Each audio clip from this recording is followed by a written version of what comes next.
We started off as Titans, and now we're the Jets. The start of every season always starts with the sweats. Vinny T, Brett Favre, Aaron Rodgers, what's the deal? Don't even try to tell me that the curse ain't real. We're coming for you, better run and hide. Snowball and Johnny boys, Jets worldwide. Why, yeah, boy. Like and subscribe.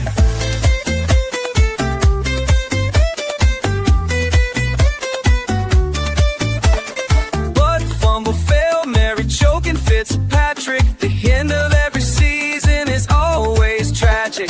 Doug Bryan missed, everybody got a piss. 2 Super Bowl seasons ended with just one twist. 15 years without the playoffs, is Aaron Glenn legit? We're the freaking New York Jets, and we're built for this shit.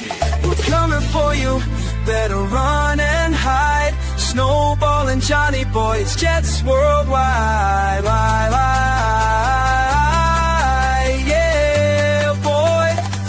Like and subscribe.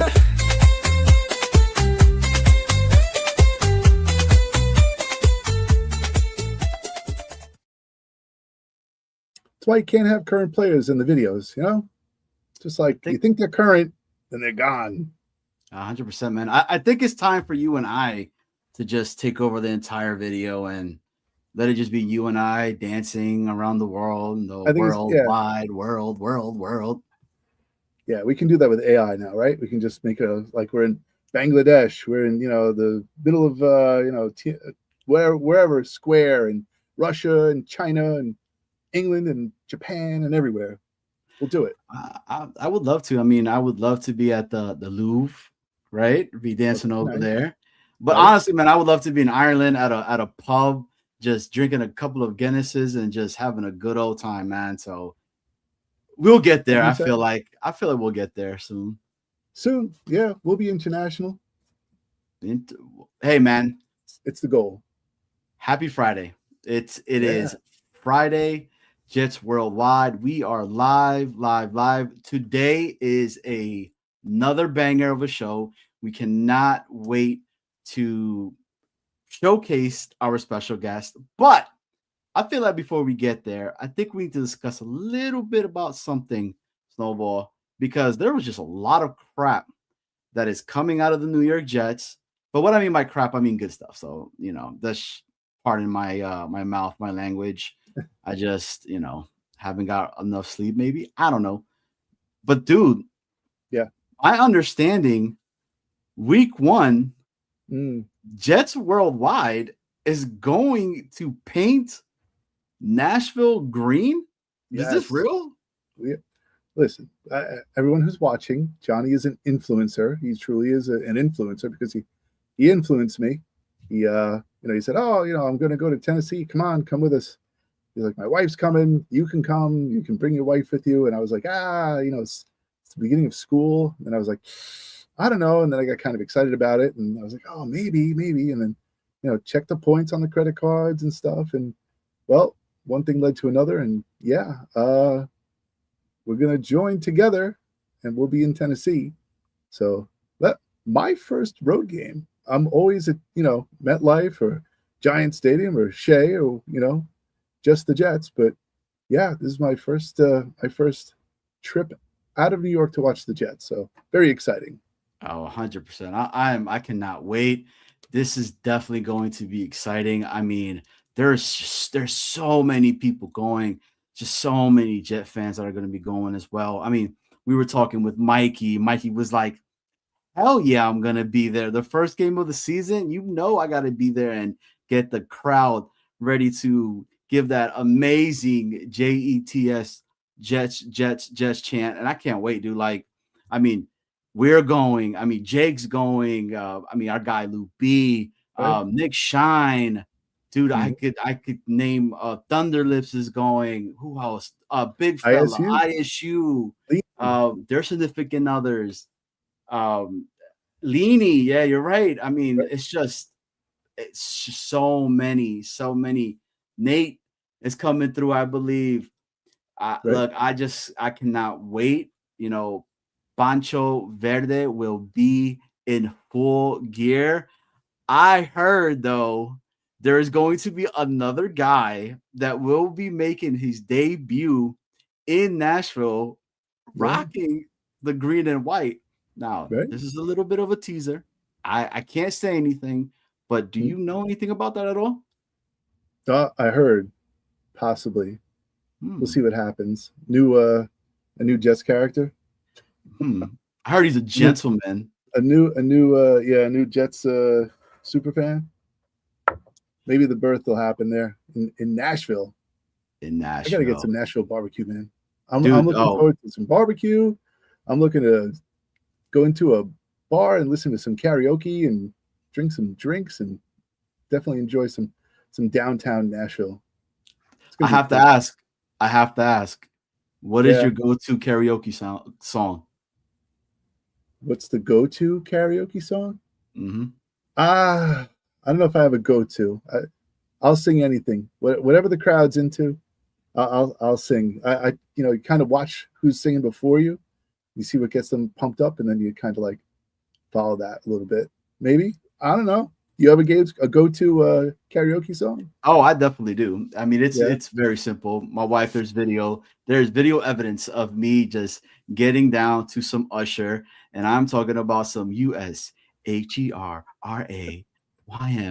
Now, baby, tell me what you want to do to me. Got me feeling like Joe to see. Ah, they're not ready for this one. This is gonna be crazy. All right, Nashville, it is not ready. They are not ready. Like, Yeah, uh, but listen, as Hep said in the chat, right? He goes, live bands, no karaoke, great musicians down there. You can karaoke with a live band, I've heard. So hey. Let's do it. I mean, Sweet Child of Mine might get played by me. I love some Kiss, so Dr. Love might get. I go everywhere. Okay, I cannot wait. But enough of this. My understanding is the schedule came out, and there is a lot a lot, a lot of stuff that is coming out now. We were just trying to break down the schedule, trying to see what it is, who could it be, what was going to happen. And I mean, what did you think really quick? What was your thoughts on the schedule once you saw it break? Are you excited? you know what? Like I listen to Locked On Jets in the morning, right when I drive to work, and the guy on there, he's he kind of we share the same sentiment. Prior to the season starting, you know what your home games are, you know what your away games are, basically just the order in which they happen. So, are you excited? It's kind of like, and then everything gets leaked during the day, and you kind of know what games are happening when. So they kill it, And I wish they would just tell everyone, shut your mouths. Like if any leak happens, that's it. Which we're changing the schedule. Like they should just be a penalty for that. But I am I the order is exciting because I like to watch people react, and I like people to say, oh, we're gonna suck for the first 5 games, and here we go again. It's another 0-4 start, and this, that, and the other thing. And I want to prove these people wrong. This year is different. It feels different. The players are different. The coaches are different. I understand that there's a question mark at coach and quarterback, and those types of things. And everyone's a little nervous, but nervous brings excitement, and excitement is what I'm all about. So I really want to prove everyone wrong who's doubting this team this year. We're gonna be good, man. We're gonna be I good. I agree with you. I mean, we've had these conversations. Like, I don't understand the sentiment about talking about, well, the sentiment, I'm sorry, not settlement, about this must be a must-win game, like week one. Right. I feel like it's maybe more of a statement game to be like, hey, the Jets are here if they win. But I mean, I'm not gonna be pissed if we lose. Let's just say we lose and then we win out the next 6 games and we're 6-1. you know like we would be going nuts. But look, I want to see improvement. I want to see the team like battling out there. I want to see the team just showing us that this New York Jets team is going to be gritty, is going to show everybody what the gang green is about. And I'm excited, man. Like we're 0 right now, off-season champions, as some people like to say, but it's just that hope that all over again, we are ready to take flight. Yeah. Like I did that, right? Did you see a former guest of the show, Juicy Jet, TikTok, right? He's got a good account, and he always shoots something out in the morning, trivia questions, something like that. But did you see his video about the schedule and his prediction for the record? Yeah. I'm not going to say anything, but anyone who's in the chat, if you're watching this video after the fact or whatever, at Juicy Jet on TikTok, go look at the 2026 NFL Jets schedule prediction. I was in stitches. I was laughing my ass off. That guy is freaking hysterical. He was making I was laughing like crazy. Shout out to our guy Juicy Jet. Right. Everybody that's watching, you guys are watching Jets Worldwide, wide. Make sure you guys are hitting the like, hitting the sub. We want to give a big shout out to everybody in the chat. Our guy Bill M is in here. What's going on? Blitz, Coach Glick's in the building. Our guy Mark Sacchetti, that rhymes with spaghetti. Right, is here. Our guy Mikey Hokans. Our guy Hep, Danger Zone, which I just heard he got a really cool hat that just came out. Some say that we're the opening act and then he's the closer, right? So go check those guys out because they're doing awesome work at the Danger Zone. It's right after here. I mean, once we're done, go over there. I just cannot wait for this season. I'm excited. JT's in the building. Our guy Afram is here. And anybody else that I'm forgetting right now? I think Frank. That's the first time I've ever seen him in here, if I'm not mistaken. And Gavis Concon. 2004. Welcome in, man. Welcome.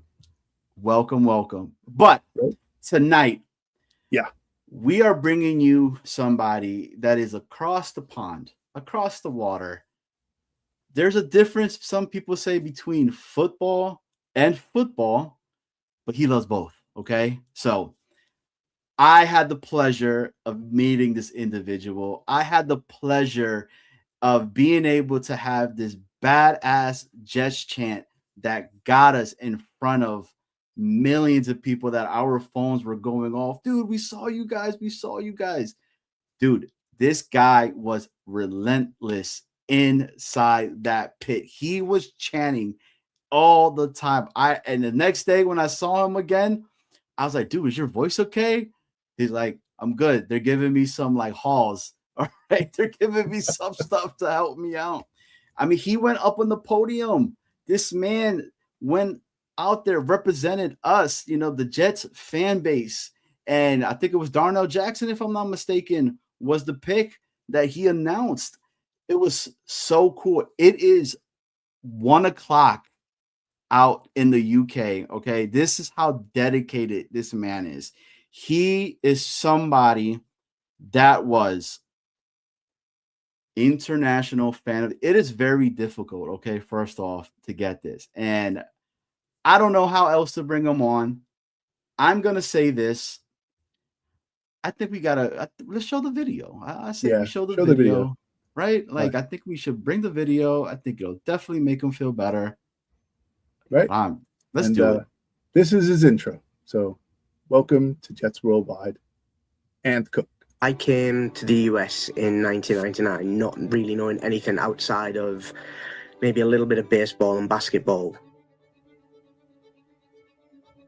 One of the days they took us to Hofstra University to look at the setup of an event. And when we got there, all we heard was like clattering, and a player just came out of like a gauntlet, loads of noise. And when we looked over, I now know it was Curtis Martin. I think we just saw how it was all set up. It was so surreal. It's not just the football, it's the connections off the field. It's the way that fans from all over the world, doesn't matter if you've never met or you don't speak the same language, you can connect over this one thing that we all have in common. that just happens to be the Jets. Hey, Anton, how's it going? I'm doing good. How are you? I'm doing great. It's Joe Tippman here. I just wanted to know, how would you like to be our international fan of the year and represent us at the New York Jets at the draft this year? That would be amazing. Yeah, I'm not gonna lie, absolutely amazing. I am blown away, honestly. Well, I appreciate you, my man. No, thanks so much.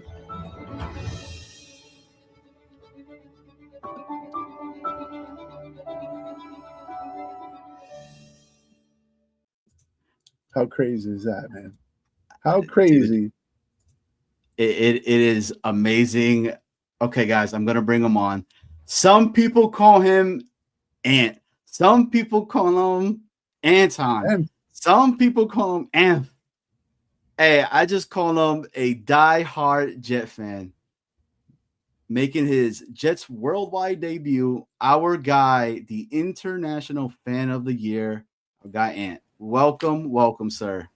What's up, guys? How's it going? Thank you for the video. I'm not gonna lie, it makes me cringe a little bit. That close-up of my head, it's not that big, I promise.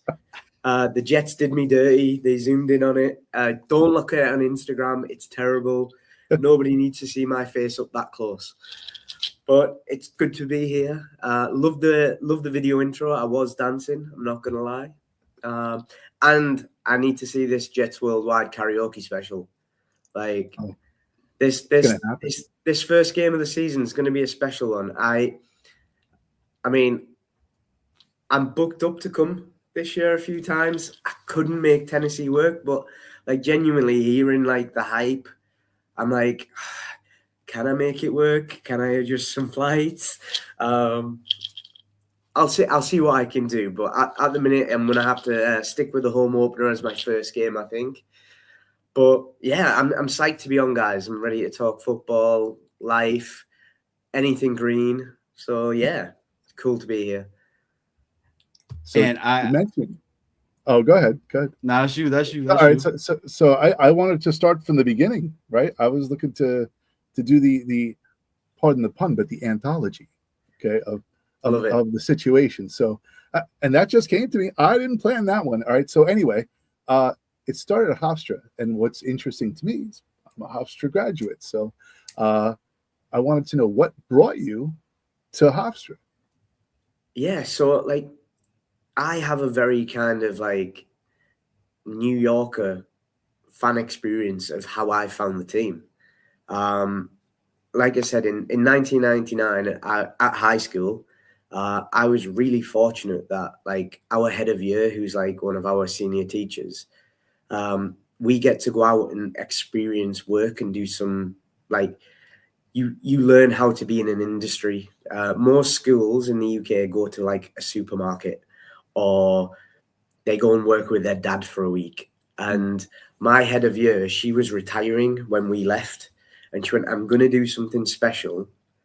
And half of my year went to Italy, and they learned to do all this Italian food and visited Rome and Venice, and it was amazing for them.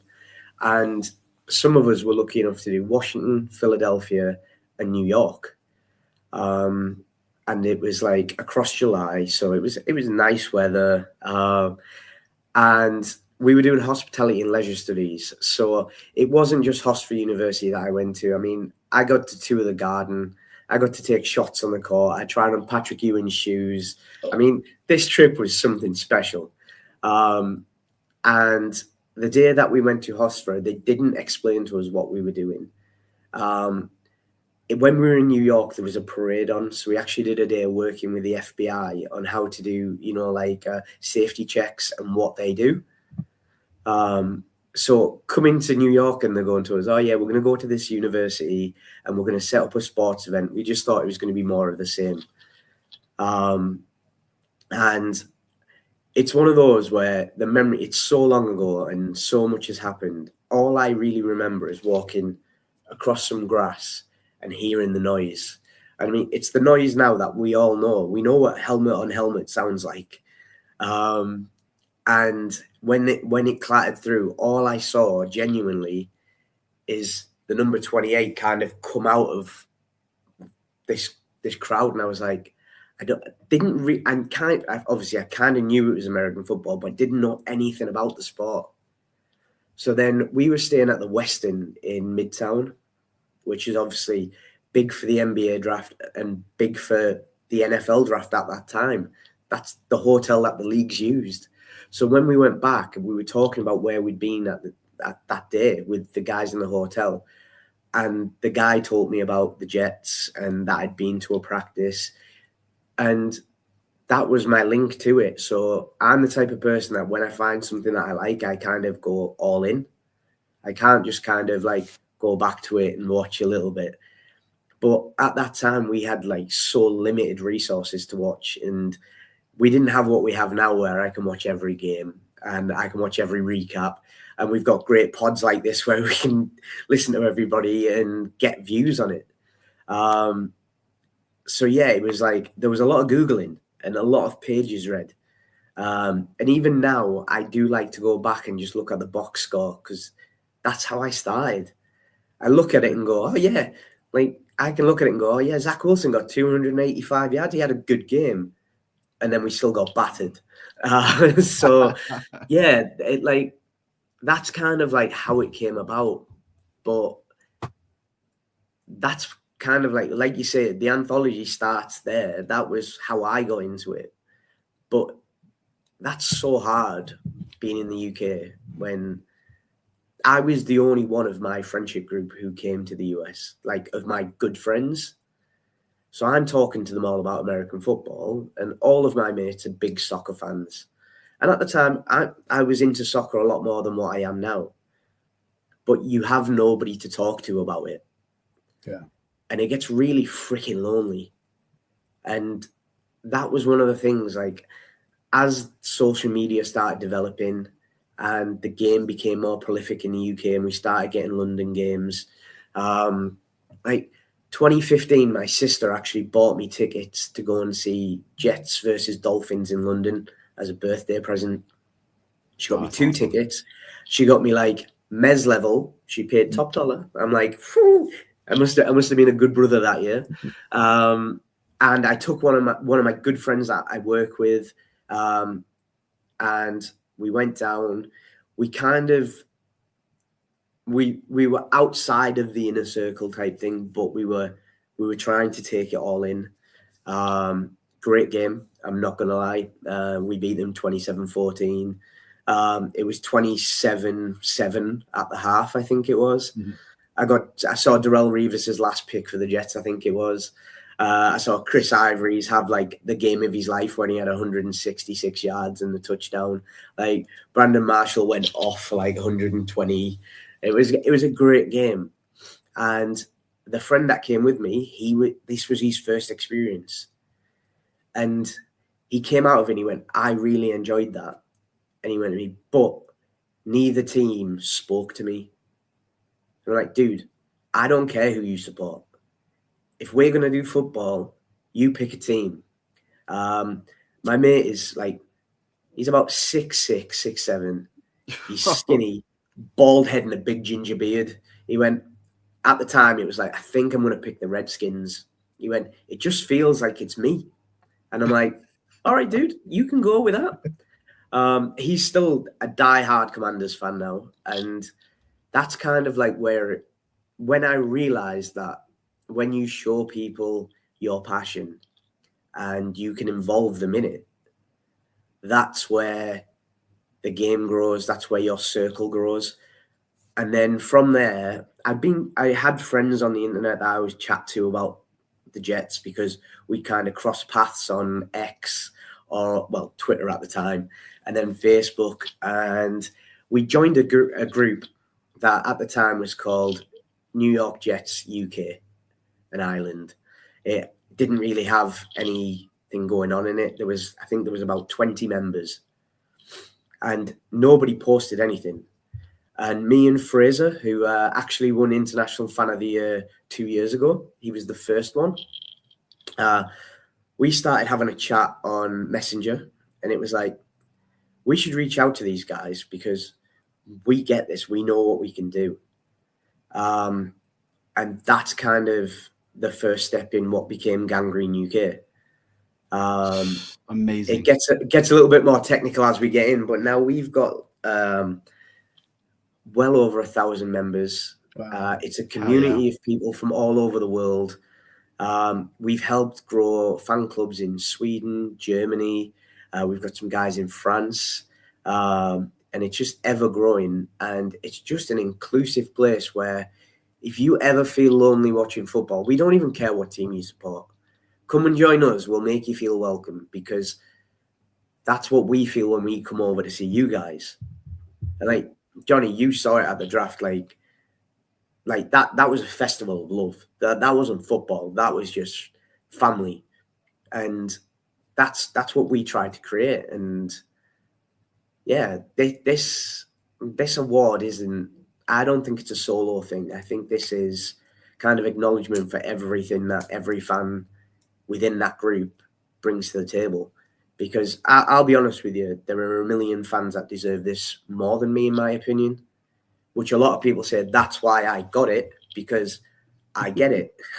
But yeah, like I can't imagine it going any other way now.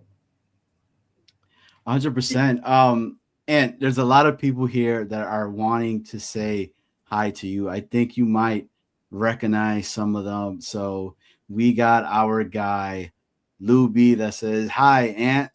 What's up, Lou? We got our guy BG. I hope you have that Darrell Jackson Jr. draft card framed in your house somewhere, Ant. Yo, Boy Green, I need to tell you something, right? So this is legit.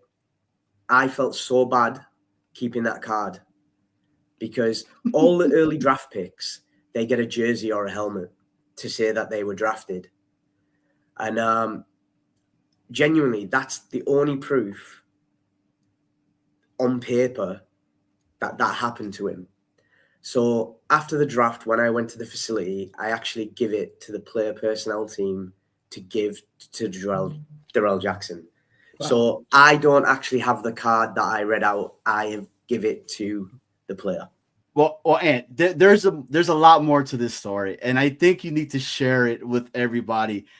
First off, guys, you guys are watching Jets Worldwide. We have the International Fan of the Year. Our guy Anth Cook is in the building. He is here talking with us, everything in regards of his fandom. If you guys are watching, please make sure to hit the like, hit the sub button. We are running a raffle. It is a signed Vinny Testaverde helmet that we have here. It is any super chat that's $4.99 and above, or a brand new membership to Jets Worldwide, and we will announce the winner at the end of the month, pretty much. But and we have to talk about it.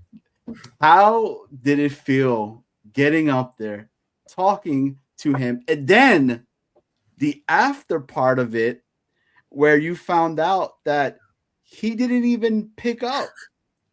Yeah, so I was watching, like, after the draft, you watch all the videos, and my favorite thing to watch, because I'm really soft-hearted, so some of these calls, like, they hit deep. I'm not too manly enough to say, like, some of them choke you right up. And I was looking for the Darrell Jackson one, and it's just not there. Like, there's nobody videoing him seeing it getting called, and I'm like, oh. And, like, he's the only player that hasn't signed a contract yet, by the way. Everybody else has signed apart from him. I'm like, dude, you need to, like, start making, like, things on time. But then there's a video that the Jets released, and they try and ring him, and he doesn't answer. So they leave it and then ring him again, and he answers. But because he's not in the house, he's out, like, he's either playing golf or he's at the shop or something like that. So it's more than likely that I had already called his name out, because by the time I went on stage, guys, we weren't behind. It's not my fault, which we'll get into a bit later. Yeah, so it was one of those where when I kind of saw it back, I was like, wow, that's pretty cool that he may not have known until that call, and then he had to go and find the video. but I mean, it's kind of like it's gone even further now because it turns out that one of my friends, who's a bit of an autograph hunter, has been speaking to Jarrell Jackson for about 3 years since before he transferred to Florida State. Wow. So he dropped him a message and was like, dude, I can't believe you're not following the Spirits Evangelist yet. He's the guy who called you out at the draft. Oh. Within about 10 minutes, he's already commented on my post of me holding up the card Let's go. and give me a follow. So yeah, I'm going to reach out to him in the next couple of days, let him know I'm at the home opener. I'm also doing the Jets official international trip to week 10 for the Bills. So I've got 2 home games booked in, and I've already started planning my playoff trip to the Chiefs. I'm not gonna lie, guys, that's where I'm at right now because I can't make the Chiefs game in season because obviously it's the week before the Bills. Right. And that's our last chance to visit Arrowhead. Yes. Now, Arrowhead obviously has a Guinness World Record for being the loudest stadium. So I'm like, I need to go there. So the only chance I've got is just making the playoffs. So come on, guys, make it happen. Jets, pull it out. Hell Let's yeah. make the playoffs. Hell yeah, let's go. See, this is why he is the international fan of the year. I mean, dude, well, let me not get overexcited because I do tend to get a little bit overexcited. Mikey Holkhan's in the building saying Ant is the man. Look at that guy right there, man. Shout out to our guy Mikey's in the building. Nice. From Mikey, like the bling. So we did have somebody ask. I'm gonna put you up solo layout. They asked, right? What jersey are you wearing?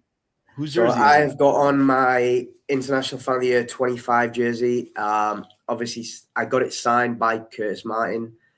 This is the first time I actually chose to meet him, which was at the draft. I met him at the Roger Goodell Q&A that we had on the Wednesday night before the draft. And then I met him again at the draft when he came over. We had a little chat. But I've had the opportunity over the years to meet Curtis a few times, and I've backed away from it. I've sent other people in my place to go meet him because it was always one of those things of, you know, when people say, don't meet your hero. Like, I mean, when you look at it, guys, I've been around since 99. The first year I joined, the owner dies. The first game of the next season, the star quarterback blows his leg. Like, it did not start well for me. I've had maybe 4 really good seasons. We don't blame you. It's not your fault. No, we know whose fault it is. The curse is real. I agree with you. But yeah, it's one of those where I kind of put it off, and we were in this hall, and Curtis Martin was kind of like sat to the side on his own, and Warren, who came with me, who's one of my good friends, an amazing guy. Everybody in the chat who knows Warren will shout out, like, the guy is a dude. Badass. He's a badass. If you guys are not seeing his actual jersey, that is a Flash Gordon New York Jets jersey. I was so hyped. And look, this right here is the first time that we all meet. And it was like instant connection. We all were just talking it up, chopping it up. They were like, oh, dude, let's take pictures together. You know, he's like, I remember, Anthony, you were like, bro, I love your poncho, man. Like, this is so dope. Like, I've never seen it. And I was like, oh, yeah. You know, I'm just trying it out. So, no, I mean, I love it. I still don't know how you were wearing it in that heat because it was warm. Dude, like, I had this like shirt that was underneath that was pretty light. I don't know, man. I was just so hyped and amped up that it didn't meet, man. But I'm sorry, keep going, Curtis. No. Yeah. So Warren was like, look, you've got to take this opportunity. You have to go. He knows you're here. You can't not go now. He went, that's a dick move. So I waited so Roger Goodell's doing photos with everybody. And I was like, I'm going to go over here. So I got to go over and meet Curtis Martin, shook his hand. But I explained to him how I became a Jets fan. And I was like, look, I said, I have to thank you because some of the most amazing things in my life, some of the most amazing people that I know are through football and the Jets. And I went, that's because of you. And we both stood there like looking at each other with like little tears. And like we had a little hug. And then some other people came for photos. So I said goodbye. Then one of my good friends in the UK, he runs Green Smoke London, which was a page set up for New York Jets fans visiting London to give like the hookup, where to go for food, where to go to drink, when the events are happening, and things like that. And he has something called the traveling helmet, which is a mini helmet, kind of like the Testaverde one you got out. But his goal was to get it signed by only green jacket players. Now, he's had it a couple of years and it's signed by Wayne Corbett. We got it done at American Dream when we came over, I think in 2021. And we've been trying to add people to it. And I took comment about this photo, please. So this comes like literally. So Roger Goodell's getting everybody on in division order to get their photos took. And why everybody's doing that, I'm stood talking to Curtis Martin, getting this mini helmet signed off him. And me and Curtis are having this chat, and all I hear is, and that's the AFC East finish. And I was like, oh, damn it. And he was like, what? I went, I missed my photo with Roger, but it's fine. So then as I walked away, like Roger was near the edge of the stage, and I was like, Commissioner, please can I get a photo? I missed my chance. And he was like, yeah, come here. So we got the photo, which actually was quite good because I got kind of like face-to-face one-to-one. But then on day 3, when they came to get me to do my pick, I was the first international fan to go out, which I'm okay in front of a crowd. I talk for a living. That's part of my job. That's a big crowd. And then they don't shy away inside of telling you how many people are watching on TV. Like, there's some dicks backstage, I'm not going to lie. They talk very loud about numbers and how many cameras and how loud. And, like, they know what they're doing. But we stood there, and there's 3 of us back there. Myself, Charges, and San Fran. And we're egging each other on, and we're hyped. And it's like, this is the coolest thing we're ever going to get to do for our organizations. And then Roger Goodell comes over and he just grabs our hand, shakes it, and he's like, look, when you go out, you'll hear boos. And he was like, but it's not boos, they're just making noise. He went, most of the time the boos are in case I come out. He went, it's not at you. He went, just play with it. So, I mean, Johnny, you know how bad my voice was. So at the point I'm taking hauls like they're going out of fashion. I'm spraying antiseptic into my throat, and I'm totally overdosed on throat medication. They take you through, you find out your card, the pick and everything. And the guy was like, are you going to be able to do this with your voice? I went, yeah, I'm going to do it.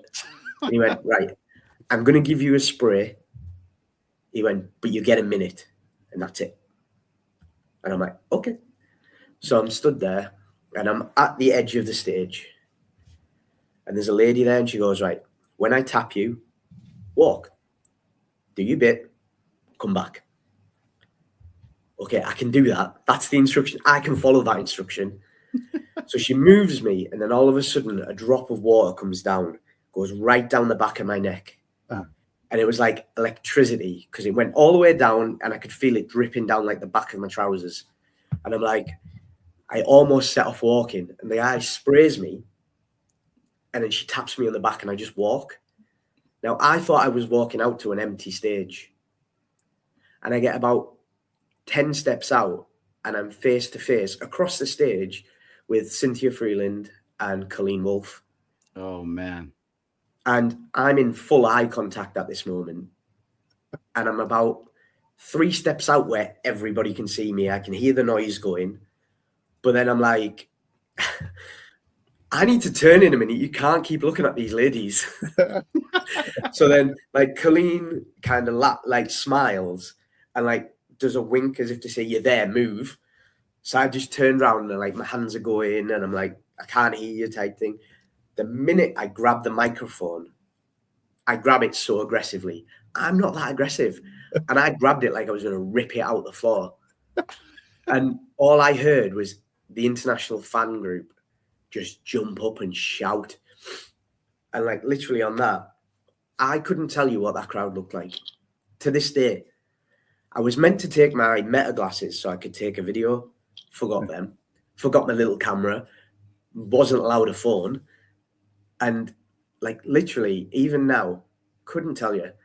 I can tell you all of the fans that I was at poker with on the Wednesday night. That Philly Sports Guy and Mascot Troy, Mikey, they all put it on at Cupcakes too. Somehow ended up dealing that, which was great. But I saw all of those guys in the inner circle, and it was like, I know all these guys. Right. They're the reason I have no voice, because they can't play poker or listen. But it was just a really, really, it was a cool thing. But then I do the pick, obviously make some stumbles. I'm still laughing about it, but yeah. Thanked everybody I wanted to thank. Mikey got some amazing photos. I mean, I can't thank him enough for the video. And Valeria as well for sending me everything off TV. I mean, like you say, our phones were going off the whole weekend. I've got it from every angle, from every channel, I think. It's amazing. And then I walk back out, and I'm high-fiving the guys that were in there. And then they just take you back to your seat. And then a couple of Eagles fans were trying to, be Eagles fans. And then, I just went back and it was just crazy. The next thing I remember is that we were on the clock and we take Clay Klubnik. So I literally lost 7 picks. But I saw my 2 international cohort go up, and that was it. Honestly, it was just, I've never lost nearly an hour of my life so quickly. It's worth it. And honestly, it's hard to put into words. The guys that have done it before me said, "You won't remember it." And I'm like, yeah, whatever. Of course I will. Nope. Not even a little bit. Oh, yeah. So I have to ask you, because I've asked everybody that's been on, guys, everybody's watching again. You guys are watching Jets for White. Please make sure you guys are hitting the like, hitting the sub.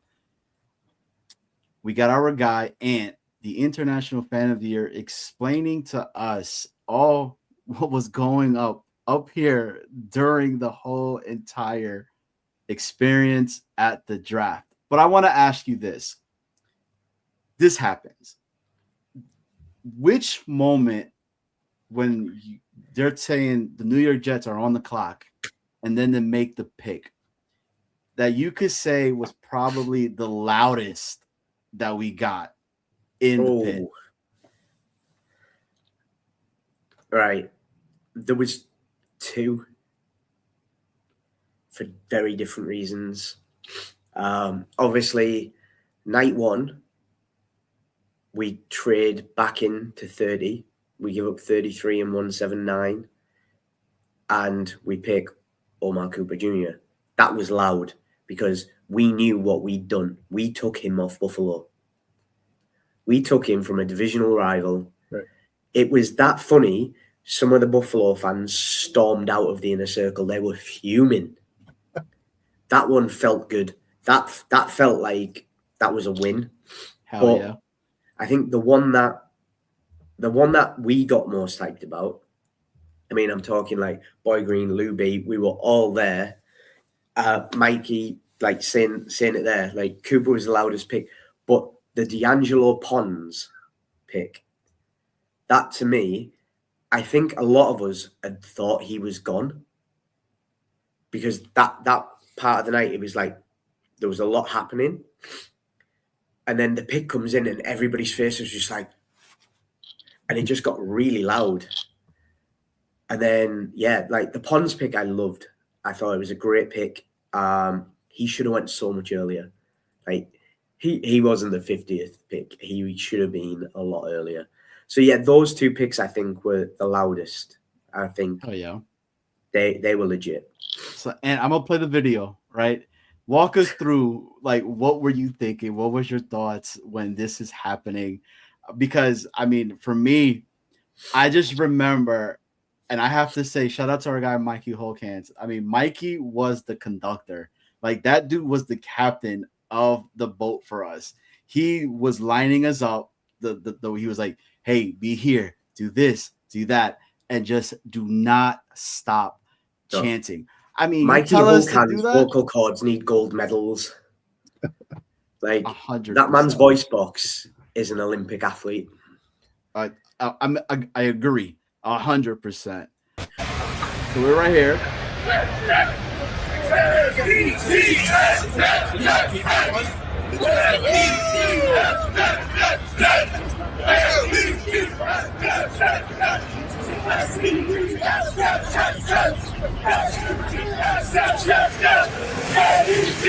I love it. Dude, Like- it was crazy, man. It was nuts. And I remember this. I remember every single camera in front of us going ape crazy at this moment. But that's the thing, all the cameramen were coming over going, "We're coming to you guys." And they were coming to us on different picks because I think Jets fans get it. And it's no disrespect to any other team. Every other team, when they were on the clock, they were loving it. But where we were and how we were feeling, I think kind of irradiated out of us. And like all the people, like all the people that were international fans of the year were like, "You guys were not off the screen." And it was like, "You were having a ball. How much were you drinking?" It was like, "Drinking? This voice didn't go because we were drinking. We just didn't stop shouting."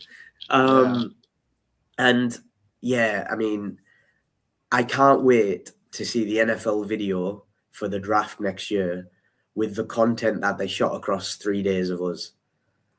Like, Dude, that might be the best waiver I've ever signed for the NFL. I was telling Snowball because on the second day I was towards, because you know how it is inside the pit. There's like 3 sections of it. You got the inner circle where the family stays, and then you got the one section that's for like all like the season ticket holders, or if you know somebody that knows somebody to get you there, and then it's everybody else. That's the general public that's there. Yeah. And I am in a sea of freaking Steeler fans, and I'm the only Jet fan there. But I am like, I'm holding my own. Like, that's the thing about us. Even if we're by ourselves, we stand our ground. We chant like crazy. And I just remember like these couple of cameras kept coming at me. And then the guy comes to me. He's like, "Hey, I need you to just start chanting like crazy. When I go like this to you, do it." And I'm like, "Hell yeah, I'm gonna do it. I got you, bro." So I started going crazy. So like, you're right. I have no idea what other videos are going to show. They're going to showcase it somewhere, you know. And we had to sign the stuff that we had to sign. It was amazing, man. It was like a Snowball. I wish you were there, man. I kept saying it's one of those, right? I've always wanted to do a draft. It's like the side of football that I like. I like the business side. And I've never kind of thought, "Oh, it's not worth the money. It's not worth my time. I'll just watch it on TV." If anybody's ever wanted to experience a festival of football without having to watch a game, the draft is a coming together of absolute lunatics who all love the same thing.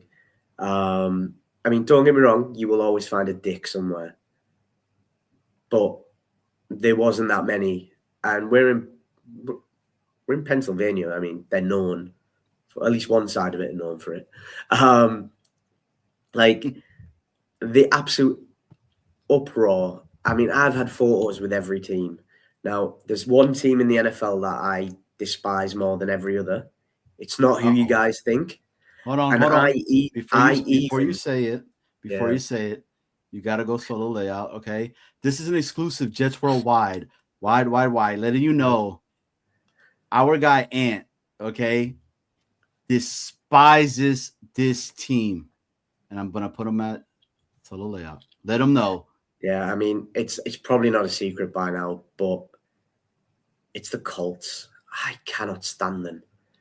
And this goes back to the beginning, guys. Like, I hate them for so many reasons, but the fact that we are the 5th most successful team in a 4-team division because of them.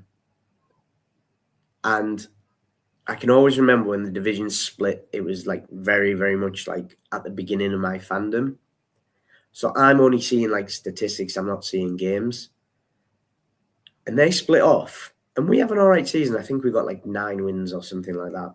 And we came like 3rd last in our division. And they made the playoff with 8 wins. And I was fuming. Like, I hated them. And it was just like, nah, I'm just not about it. Like, how can a team that is that bad get the playoffs because they're in a crap division? But at this draft, the International Fan of the Year for the Colts is a super nice guy, Lucas. Got many photos with him. I've liked his stuff on social media. I've shared some of it, which hurts deeply. I still don't like the team. I'm almost going off the state. I'm not going to lie. Like, this is deep. Like, you know how like the 80s Jets fans hate the Dolphins.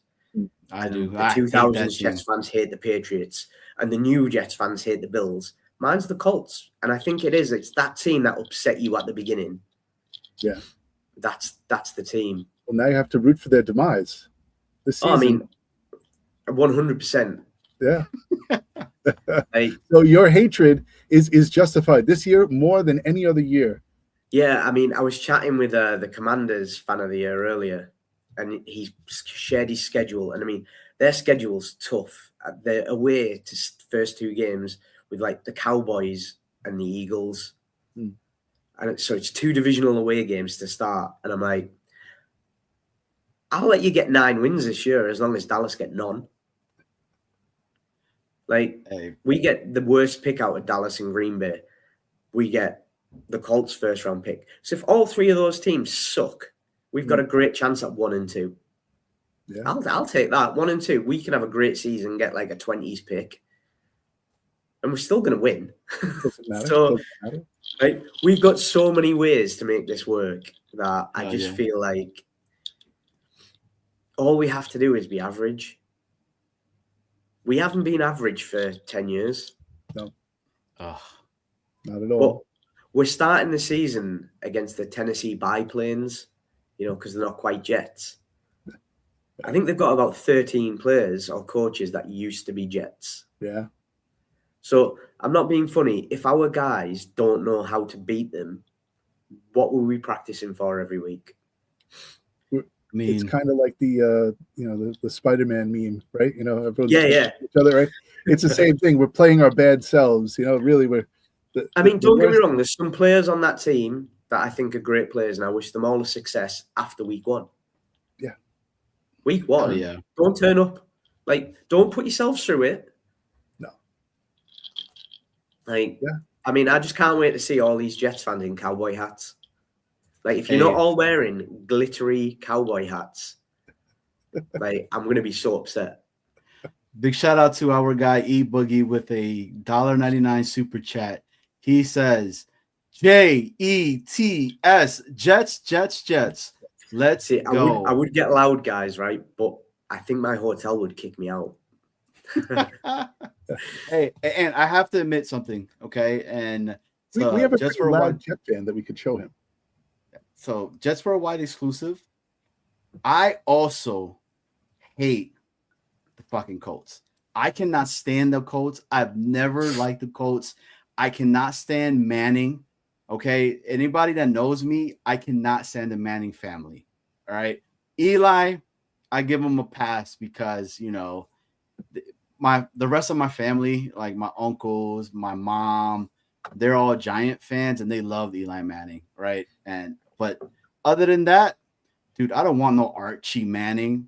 Peyton Manning is the reason why we got Gase. Dude, that dude's been a complete asshole to this organization for saying, you know what, I'm going to go back in because I don't want to play for the New York Jets. I haven't forgotten, okay? And I was so happy when we beat the living crap out of them in that playoff game and we just gave them that fat donut. So now, yeah, Loopy, I know, right? Yeah, I mean, you've totally jinxed it now. No, do you know what, right? Next year, there's 3 quarterbacks in the draft that I can't get behind for different reasons. Like Arch, I just don't have any faith in him yet. He needs to have a stellar season. Trinidad Shambliss can go to Canada. He can join Diego Pavia when he leaves the Ravens. Anybody who backs out the way that he begged to go back to school. I mean, he ain't doing no lessons. You're just afraid to go to the league. And then Dante Moore can burn in the pits of hell for what he did this year. Hell yeah. Dude, this is why you are the international fan of the year. You know what you're talking about. And I think I just heard something. Worldwide jet setter, welcome aboard. Our guy Danger Zone gifting a brand new Jets Worldwide jet setter. And that went to our guy JT.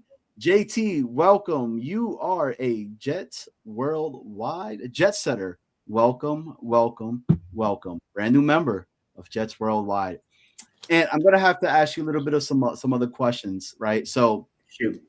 I want to ask about how big Gangrene UK has gotten, how big of a following this New York Jets has across other countries, not just the UK, but I mean, there's like Australia, there is Germany, there is Sweden, there is so many that is out there. Like, how did everybody that is not in the United States of America pick the New York Jets?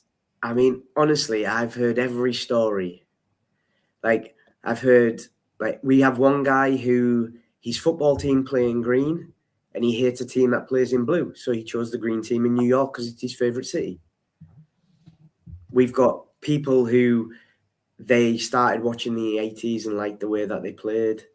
There's so many ways that don't make sense when you are from New York or you're from the US of how you pick a team. We have people that use randomizers now on the internet and who they get. The one thing I'll say about most British fans is they're loyal to a fault. If they pick a team, they stick with that team, doesn't matter how bad they are. We're the same with soccer. Like, you pick a bad team growing up, that's it. That's your team. Right. We got to say it. Who's your squad? Yeah. Who's your squad? So I don't watch as much anymore. But my family's team is Middlesbrough, which obviously is a very big rival of Johnny's team. I mean, that's the way it kind of goes. We're 45 minutes apart, like town to town. We're light years ahead in football, though. Just we have bad luck. We're kind of like the Jets. To be fair, we're currently waiting on the ruling of Spygate UK because the team that we were playing in the playoffs have videoed a practice when they weren't allowed, and they've ended up beating them in the playoffs. So, yeah, Spygate UK. So, yeah, like, but it's very, very similar, I guess, with how you guys pick soccer teams in the Premier League and things like that. Like, if you don't have a tie to the city, that's the same way that football fans choose their teams. I should have went somewhere else, okay? And I chose freaking Newcastle, you know? So, and I told you, my father, who he knew, and it went from there, you know. And Well, that's a big it's rivalry between us, just to let everybody know. Like, yeah, I mean, it's it's not the biggest in the Northeast. Sunderland, Newcastle is bigger, but that's because they're closer.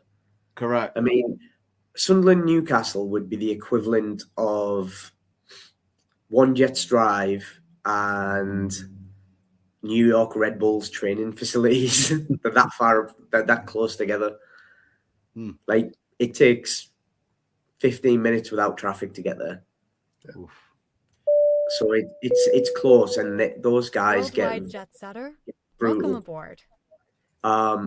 We got another one. Our guy JT says, "Hey, thank you, Danger Zone. But you know what? I'm going to gift a Jets Worldwide Jet Setter membership." JT has gifted a membership to friend of the show, Chris Bardigan. Thank you. And you Bradigan. My bad. Don't beat me up, man. I'm sorry. Welcome to Jets Worldwide. Why? You are a Jets Worldwide Jet Setter. All right, Ant. Dude, this first off, this has been awesome. Like, being able to meet you, seeing how that's the thing that a lot of people, I hope, when watching this, is I want them to understand, like, you know, the X's and O's. Like, the fact that you watch the box score, and it's how you learn it really well.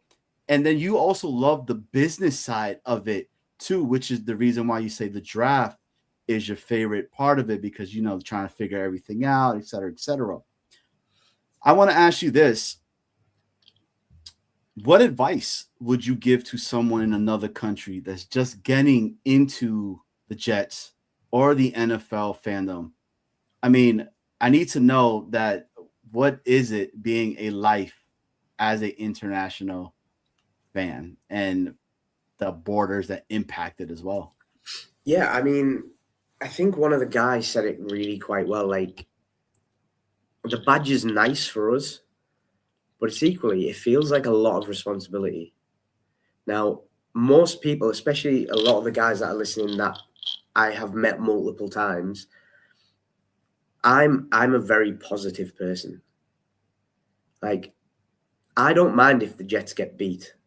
I get upset when the Jets lose. And what I kind of say to new fans is, find the part of football that you like, get really, really into that bit, then learn the others. Don't try and learn everything all at once. It takes a long time to learn everything.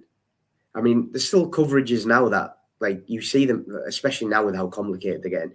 You sat there looking, going, oh, yeah, that's cover 4. And then all of a sudden, a nickel moves inside and you're like, oh, is that cloud? What's happening? And then you start, all of a sudden, you've stopped watching the game because you're trying to, like, you don't want that for somebody just getting into it. They might just like to see somebody get hit. So you're like, right, what you want to watch here is you want to watch that edge rusher coming inside, because that's a really terrible right guard. And I think all the international fans of the year, both, like, all 2025, 24, 23, the fans of the year, the super fans, people like yourselves, this is one of those things. This is a responsibility that nobody gives us, but we all take on. We all share something. The only thing I would tell people new is all the things that we say are our views. Listen to them, watch, make your own opinion. I know so many people who listen to Locked On Jets and to other pods, and they regurgitate without watching. So when you ask them then a bit more detail, and they can't go into it, like, they can't explain to you why you don't like the idea of having Jermaine Johnson and Will McDonald, because they're technically the same player who can't play opposite sides. Like, they just go, well, we should have kept him if we're taking David Bailey. But that's because somebody that they've listened to has said that. Now, I love most of the content coming out. I mean, I told you a few days ago, I don't watch many pods, but I watch a lot of snippets. And then, I mean, I watch a lot of ball as well. I watch high school on a Friday. I do college on a Saturday. I do NFL Sunday, and then I'll catch up on games during the week. Oof. Yeah, let's go. Yeah, I mean, don't get me wrong. I watch one high school game. I'm not watching like the whole league. Right. Hey, and before you get into that one, I have to do this because this is a big one. I mean, Worldwide Jet Setter, welcome aboard. we got a Hulk smash. A Hulk smash has just occurred. Our guy, Mikey Hulk Hands, has gifted 10 Jets worldwide memberships. And the members that are our brand new Jets Worldwide Jet Setters. He got himself. Mikey Hulk Hands said, hold my beer. I'm going to go ahead and become a member.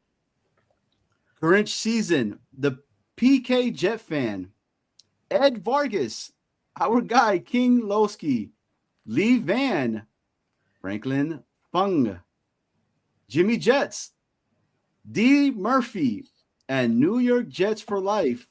Everybody, welcome. You guys are the brand new Jet Worldwide Jet Setters. Let's take flight, baby. This is Mikey awesome. Hulk. Thank you, Mikey. The man. Thank you. Absolute hero. Thank you so much. Yeah. Honestly, hero. And he just says, hey, I want something. He did. He won his own membership. And he is in there for the raffle. Right. This is gonna be great. Yeah. Big shout out to our guy, I'll keep Mikey showing Hulk. it. Right? Yep. Right. So the people who don't know, this month is the Vinny Testaverde autograph mini helmet. So has the authentication sticker on the back, right? And for a $4.99 super chat and above or gifted memberships, you'll be entered into the raffle. We'll end the raffle at the end of the month of May, and first week in June we'll spin the wheel and see who wins the autographed helmet. So thank you to everyone who has contributed to the raffle so far. So we have Dano in, we've got Jake Asman in, we've got What up, Jake? we have Mother Effin' Chew, we have Modine in the raffle, we got JT in the raffle now, and then Mikey Hulkans just dropped that Hulk of a membership donation, so he's in the raffle as well. So thank you to everyone who has joined the raffle. But on with the interview. Anth is here. He is up late in the UK talking Jets with Jets Worldwide, and we truly appreciate it. If you have not, we have another one. Worldwide Jet Setter, welcome aboard. And Danger Zone coming back in and say, hey, I want to get in the fun as well. And he has gifted a Jets Worldwide membership. And that went to our guy, Tony Alexio. Tony Alexio, you are a worldwide jet setter. Welcome. Let's take flight, baby. This is so, Ant, what's going on right now? We do a membership, and then you see we do have raffles that we do every single month. We are growing this channel itself. I mean, we're over the pond right now with you. I mean, first off, thank you so much for being here with us. I mean, honestly, this guy is an animal. He's been up since 5 o'clock in the morning, right? He was sick, battling that. He's feeling better. I can't thank you enough, man. I'm riding the Advil wave, like. But no, it's honestly it's a pleasure to come on and talk with you guys. I've watched the last couple of episodes, and I've skipped through a few others. I love what you guys are doing in the community. That's what it's about. That's what it's always been about for us guys. That's, like I said, for a lot of European fans, it's lonely. And I think the moment when we realized that it broke borders is in 2021. The Jets were coming over to play the Atlanta Falcons. And a few months earlier, I'd connected with some of the guys in the Jets. You've probably realized I don't mind talking to people, and I reached out on a social media network, and I've ended up talking to like the vice president of marketing and the president of marketing, and we've had a couple of calls, and they were like, look, we're coming to London. We're an away team. We don't really get to do a lot. However, there's something in the works. We're going to give you a location, and we need you to get some Jets fans there. We can't tell you what it's for. Okay, let me know when. Give me as much notice as you can. They went, we can give you 3 days, but we can tell you it's in London. Right, no problem. Let me know. So we're getting close to the game, and they give me a ring, and they're like, look, it's at this pub. We need you there 2 hours before we get there. And this is 2021. Now, Jets fans travel. Mikey's been over. We've partied in London. 2021 was just after COVID. So many people couldn't travel and didn't want to travel. So we were like, who's going to be there? So we put out the call, and we get to this pub, and there's 80 or 90 people there, which is pretty good for, it was like a Wednesday or Thursday. This is not like the weekend for the game. And we're in a pub, and some of the guys that I kind of been on video calls with are there. And they're like, right, Nick Mangold is going to come and do a Q&A. But Anth, we need you to come up here. Okay. So the bouncers in the bar are not letting anybody up these stairs. And they go, no, he's okay. He can come up when he needs to. So I'm walking up like, hey, I feel important right now. And like all the guys are down the bottom, and I get to go, they take me over to this table and they go, right, this is Anth. He's the guy that got people here. Tell them how you did it. And I'm stood there going, don't really know. I knew what I'd done, but at the time I didn't really realize where it went. And they're like, can you tell us where everybody's from? And I went, well, I've got Germany, I've got Sweden, I've got France, I've got the UK, I've got Ireland. I went, but we can do something in a minute to see where everybody's from. And they were like, well, how did you do this? And I went, well, I found like-minded people who wanted to watch ball. I said, because it doesn't matter what country you're in, somebody there has watched football, because it's such a big thing anyway. Even like years ago, it was a big thing just in communities. About an hour later, I realized that I was talking to NFL Australia, or what was beginning of NFL Australia. Wow. So I'm like, this is a bit surreal. I go back down with the fans, and one of the London fans is stood there, and he has a very opinion like a lot of Jets fans, and he's like, the Johnsons need to sell the team. And he's going jugular. Like he was ready to like burn down Johnson & Johnson. And then all you see is like a guy with a beer just stood behind him, and he goes, just got to say I'm sorry. We genuinely do want to win. And Christopher Johnson was literally stood in the bar with the fans. There of him coming in. And he just went to the bar, bought a beer, and went and stood with the fans. And he had conversations with people, and it wasn't comfortable. And then obviously the room erupted when Nick comes in. And Nick was a great guy. I had done a little bit of work with Nick with his barbecue sauce in the UK. So I'd had many conversations with him at this point. And the one rule that the NFL give was no autographs. And one of the French fans had only came to the event because he thought Nick was going to be there and he wanted an autograph. He'd been hunting the autograph for years. And in the UK, if you want an autograph of somebody, it's hard to get. You either pay a lot for it or you get it on the opportunity. And when he got told no autographs, he was heartbroken. So why Nick's kind of like winding down after his Q&A, I was like, Nick, can you sign? And he was like, I went, one top at the door. And he went, you could see it in his head. He was like, they said I can't sign inside. And he literally went to me, when I step outside, he went, I have to go, get me it. So I'm stood there. I take the jersey off like Latrell, and as he steps outside, I just put it into his hand. He signed it, and I passed it back. We didn't even get a chance to say thank you. This Frenchman kisses me on the face, which I never need to repeat that again.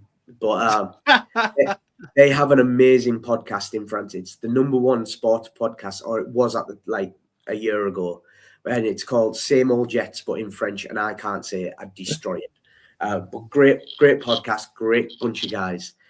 Hell yeah. So then the Jets are like on a ledge, and they're going, right, where's everybody from? If you're from the UK, make some noise. And they're going through, and they did all the countries that I said, plus a couple of others, and we got a couple of cheers. And then they went, have we missed anybody? And this one guy stood up and went, Ecuador. We're like, what? And he was like, yeah, I wanted to come and see a game. Nice. And we're like, Ecuador? How did we do that? And that was when we realized what we're doing on social we thought we were local, but it was global. So then that's when we kind of started being a little bit more mindful about what we put out. Mm-hmm. Like we have eight admins, maybe 9 admins. We all have very different opinions on stuff. We argue more than most people because we're always in a chat together. Oh yeah. We all love it the same. We never get too far, but we can get down like other people, and some people can get a bit boisterous before the game's finished, and then some people get annoyed at me being positive. Like we can be down 15 in the 4th and we still have a chance. So yeah, Monday Night Miracle. That's it. We've seen it too many times. I blame that game that I will not stop watching the game until it's 0-0-0. And I wanted to ask you really quickly, are you okay? We put the link out. We want to bring some people that, want to be able to talk to you, ask you a couple of questions, because there are a lot of fans of yours that are out there. Yeah. And there is somebody already called in, and he speaks highly of you. He was the conductor at the draft for us. I think you might know who he is. I'm not sure. He might look different. I don't know. He doesn't have the the mohawk going on right now. No helmet. His hands are normal size. Yeah, but I bet you his feet aren't. Hey, but I tell you this. I bet you would not like what happens when he gets angry. Let's bring him on to the stage. Our guy, Mikey Holkans. Let's go. Let's go. What's up, man? What's up, boys? Big. What's going on, Mike? What do you want to say when you're coming on Jets Worldwide, Mikey? Just watching the show. Love Anth Cook. We had epic time at the draft together. It was amazing, mate. Like, honestly, love the show. Mike, we appreciate you, man. It's definitely something that we want to continue to keep doing. We love bringing. This is the reason why myself and Snowball wanted to start this show. And Snowball, kind of talk a little bit about how it all started and what made us want to do Jets Worldwide. Hold on. What's going on?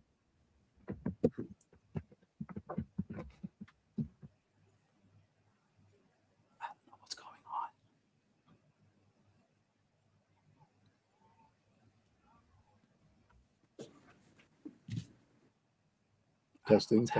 All right, I'm back. You can hear me? Yeah, I got you. Yeah, all right. There was some feedback. I can hear all you now, but yeah, I was trying to get back to normal here. The timing is off a little bit, but Johnny, you were saying about what?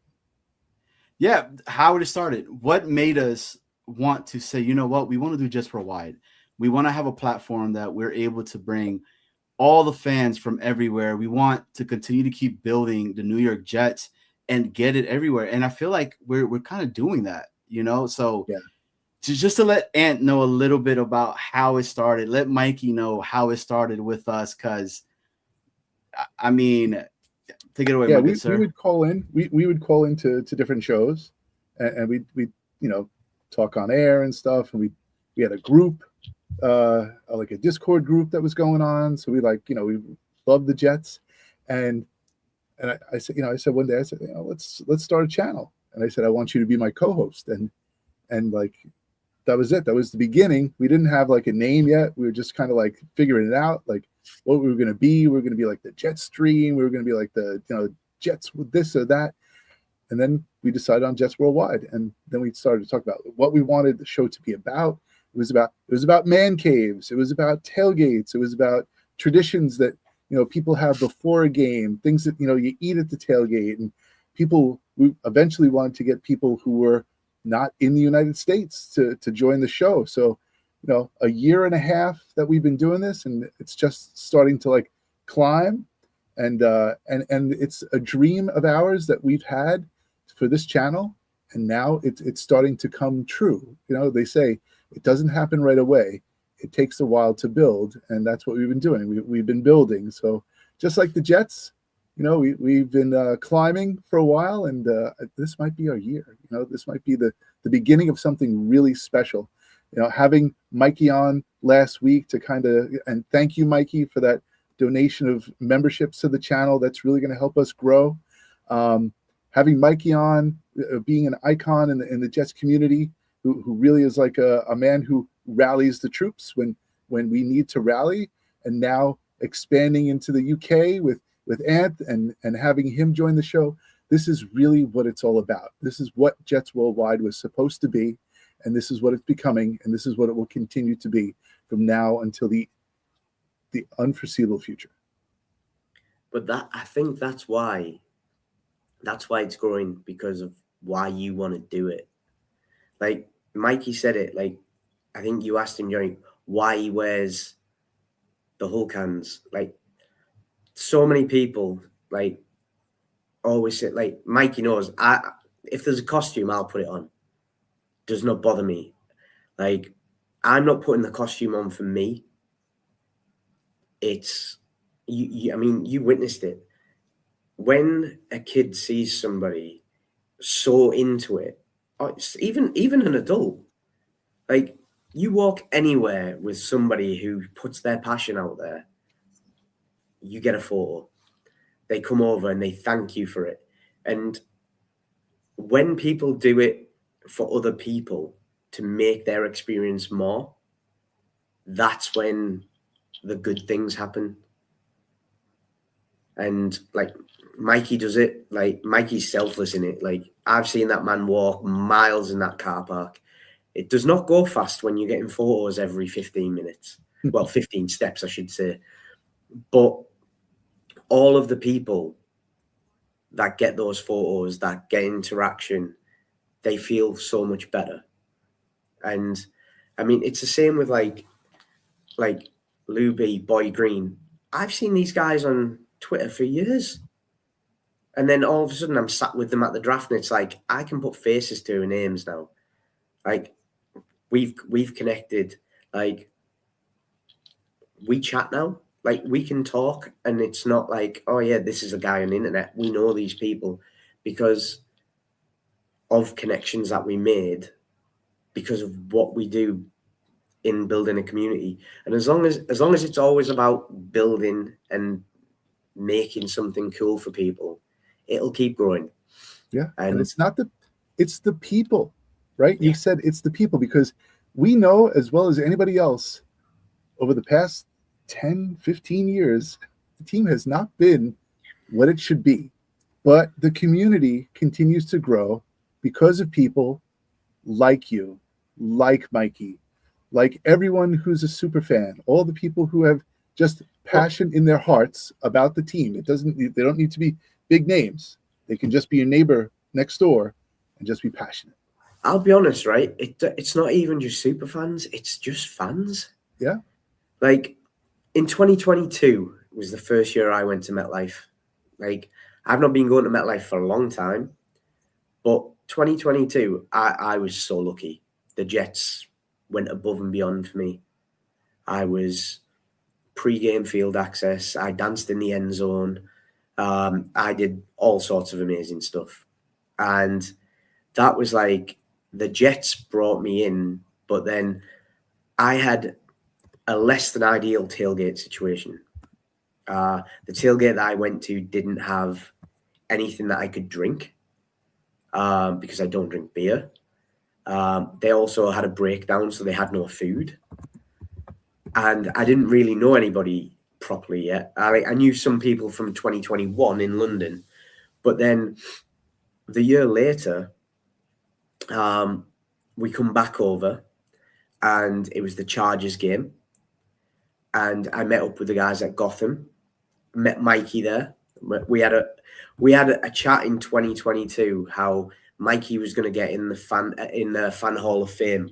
And I went, the year that you get in that Hall of Fame, I'll get International Fan of the Year, because we just heard about it in 2022. And like we talk about that conversation all the time. And that was that's the second worst game of football I've ever watched in my life, that Chargers game. I was trying to put notes down of games that I watched, and all I put for that game was awful. And then from there we did like that. So that was 23, sorry, not 22. And then in 2024, the Jets came to London. Now, we'd spent time with Mikey, with Frank West, with Gotham, with D10, D7. We moved around tailgates. I went to see Jake. Like, when the Vikings game happened, it was like, I want to do a tailgate in London. And tailgates are not a thing in the UK. We found a brewery that's not far away from the stadium. We managed to get something set up, and this was a field of dreams moment for me, because ideally I would have loved to do it for free, but the brewery just weren't having that. We had to sell tickets. Yeah. And then all of a sudden we sold 200. We sold 300. We sold 400. I'm like, right, I don't want to sell anymore because I don't know how this is going to work. And that first year was wild. That tailgate felt like MetLife, but we had everybody there. So then 24, we go hang out and we see the Jets Patriots game. And that was the first time I think I proper tailgated mainly just at D10. And it was great.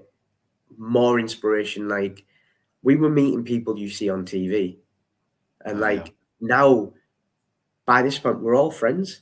And you're asking, like, how was the family? How was this trip? Because we're all connected. And then 2025, Jets are in London again. It's like, shit, I'm going to have to do it all again. And it was even bigger. And this time, because everybody had seen what 24 was like, right, they were like, I'm not missing it this time. And we had even more people there. And we added our own flair to it. I mean, I've never seen anybody as excited as Mikey on a walk to a stadium. You explain it. Explain it. You got to explain to Mikey. So it's one of those things. He's underselling what he's underselling. He's underselling this. All right, so maybe this is how they do it. Yeah, maybe this is how they do it in London, but I've never been a part of anything like this except the 2 times I went to England.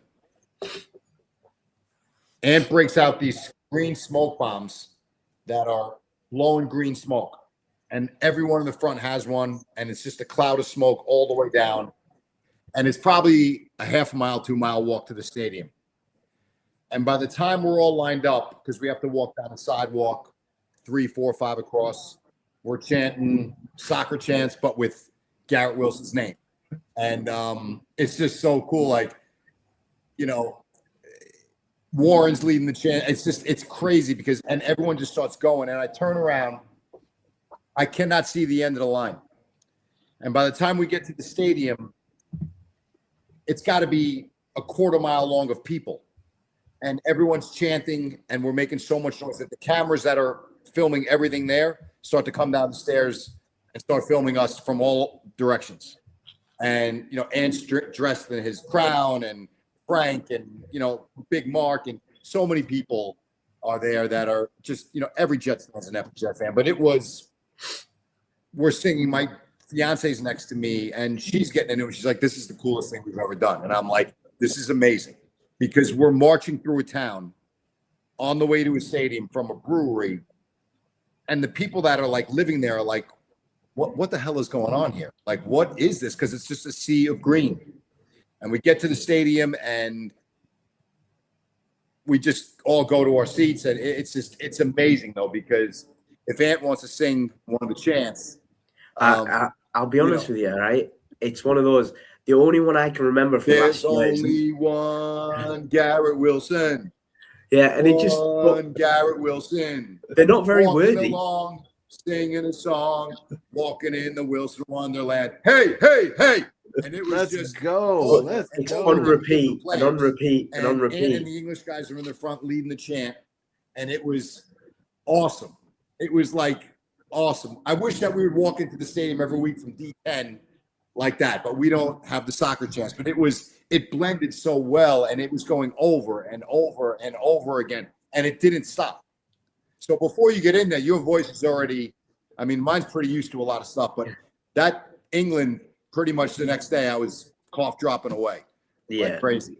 I mean, it's wild, and like Amazing we try- experience. If they ever have a game there again, I can't tell you, no matter what the cost, no matter what it takes to get there, you have to get there, because it's like nothing you've ever seen before. Yeah, it's a lot of people say it's the nearest thing to a Super Bowl environment because it's not any one team, it's every team, and it lasts for longer than any other game you go to. Like, most guys arrive Thursday. Last year, I arrived on Tuesday. The game's on Sunday. Like, Tuesday afternoon, on the video that you put on at the beginning, you see me on like the top of a bus. Yeah. The guy I'm talking to is Cam Jones, the linebacker who signed with us last year. And we're having a conversation about if he proposes to his girlfriend, which hotel should he stay in? And it's like, we were just having chats. And I got to go on a bus with 15 fans and the special teams unit on a Tuesday in London. And it's just wild things happen. And we try and do as many events as we can.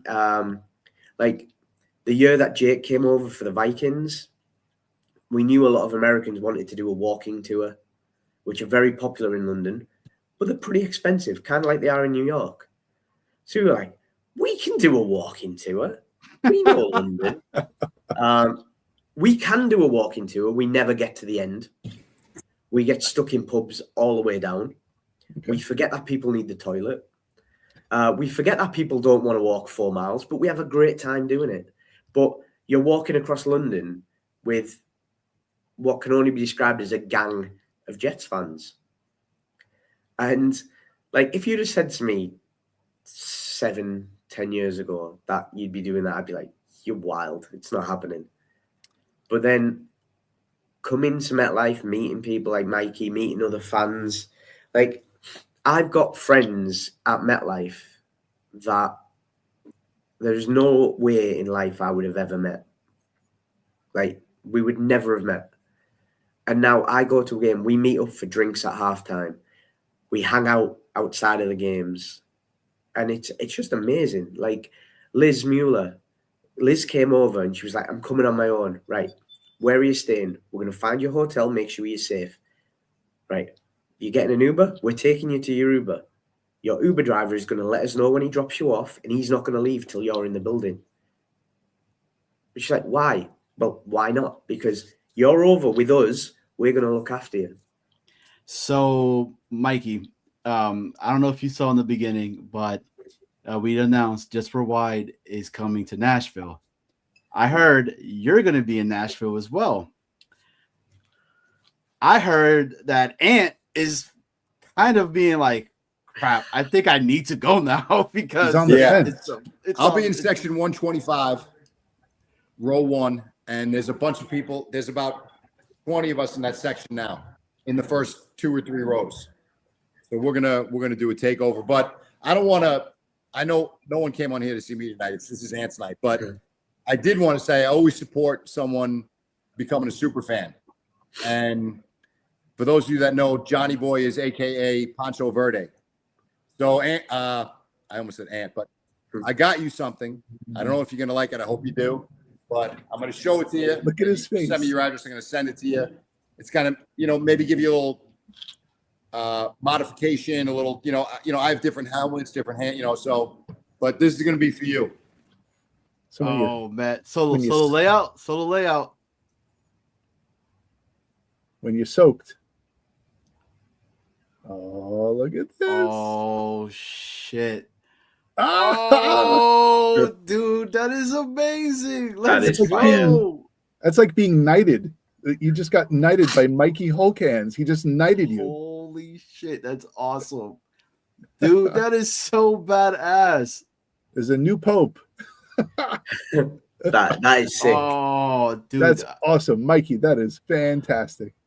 Mikey, dude, that is, and it's reversible. Home and away. Let's go. Let's go. Now you need a glittery cowboy hat. That's It is reversible. You got the home and away. Look at that. That is fire. Freaking. So I fantastic. mean, I fell in love with the name Pancho Verde. Obviously, the person underneath the poncho is even better than the poncho itself. So I came across this. I'm like, this has Pancho Verde written all over it. I know yours is great too, but now it gives you a couple different options. And now all we got to do is get you that green sombrero, and you'll be all set. But I'm gonna hop off and let you guys finish, because I know everyone wants to hear about Anth and his accomplishment of the 2025 International Fan of the Year, which was awesome. I was just happy to be a small part of being with him that weekend and everyone More else. than a small. More than a small. Text me your address, and this is coming out to you ASAP. Yeah, yours is great too. But now Dude, you have like an alternative uniform. That's gonna be badass. Like, dude, thank you, man. Mike, that's awesome, man. I appreciate you so much. Like, dude, I'm knighted, right? Like, Mikey Hulkhands has knighted Pancho. Listen, we don't have Verde. a Pancho Verde. We need a Pancho Verde. It's a great name. It's a great character, and most importantly, it's a great person. So, I want you there opening day. I want to see you in Nashville. I want to take it over. We'll be tailgating and just going nuts. I mean, I'm already in. I got my tickets. I got my plane tickets. I got my hotel. I'm in. I did 7:30 last night. I was on SeatGeek doing my thing. And, Ant, I know I'll see you opening day. Hopefully you change your mind. Come to Nashville maybe and spend the whole week in America. Maybe I'll rob a bank, and I will. Yeah. But I don't want to take up any more time of Ant. So, guys, thanks for having me on. Text me the address. I'm really looking forward to listening to the rest of the show. So thanks, guys. I appreciate you. Go Jets. And maybe one time we could do it. J-E-T-S. Jets. Jets. Woo! Let's go. Let's Yeah. go. Let's Just go. up for Mikey Hulkhands, baby. All day. Oh, that was awesome. Mikey's a dude. Honestly, that D10 tailgate, everybody there, they're so welcoming, so inclusive, but they're inspirational, man. It's that thing of, it's like they do it for the right reasons, and I love it. But obviously, Johnny, you saw some of the kids in the inner circle that we had with us, and seeing those guys, I mean, that hits deep, man. Yeah. We had Jet Boy with us, and he had his draft cards out. I mean, I'm a draft nerd, but that guy was in. I mean, him and Lou B were swapping notes like it was nobody's business. And it was yes, this is cool. So Lou B, funny you say that because Lou B had hit me up and I asked to ask you about how intense Lou B was inside trying to figure out what's the next pick, who's the person gonna go, how is it gonna go.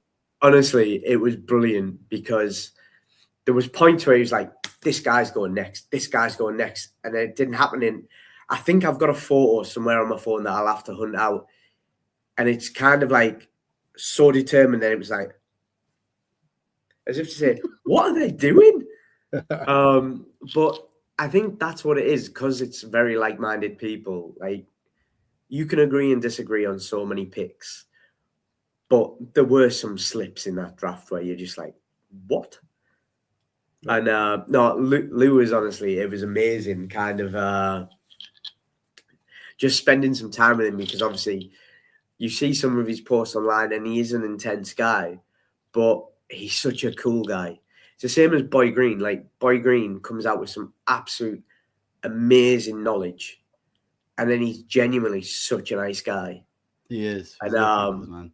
like, obviously he got the Omar Cooper Jr. card from Roger Goodell, and like, over the moon for him. Genuinely, that's one of my happiest memories, is seeing the photo of Boy Green holding that card. Like, genuinely, I'm so glad that people at that draft, outside of like the international fans and the players, got core memories that mean the absolute world to them. And we're all a part of each other's memories. I mean, my disposable cameras that I had, I got some of the photos back, and some of them are brilliant. Don't get me wrong, a lot of them are awful. This is what happens when you give kids that have never seen a disposable cameras. But some of them that got took, and I forgot that we'd had them situations, and they're just brilliant. And it's the best ones, man. Like, the NFL just making a deal out of the draft that, let's face it, a long time ago, well, not even that long ago, like if we go back 15 years, it was hardly televised. Like, you just found out who it was by a report, where now they've realized that actually they can bring fans into this. Fans like it. I mean, the entertainment was brilliant. Simple enough. Like, seeing all that. The city of Pittsburgh, like, I applaud them. They did unbelievable. They've set the bar high for DC next year. Yeah, I mean, it's just epic. 100%. I have to say, shout out to our guy, Florida Phil, member for 1 month already. Nashville, here we come. So our guy Phil is coming as Guys, you're making it very hard not to Phil's go. gonna be in Nashville.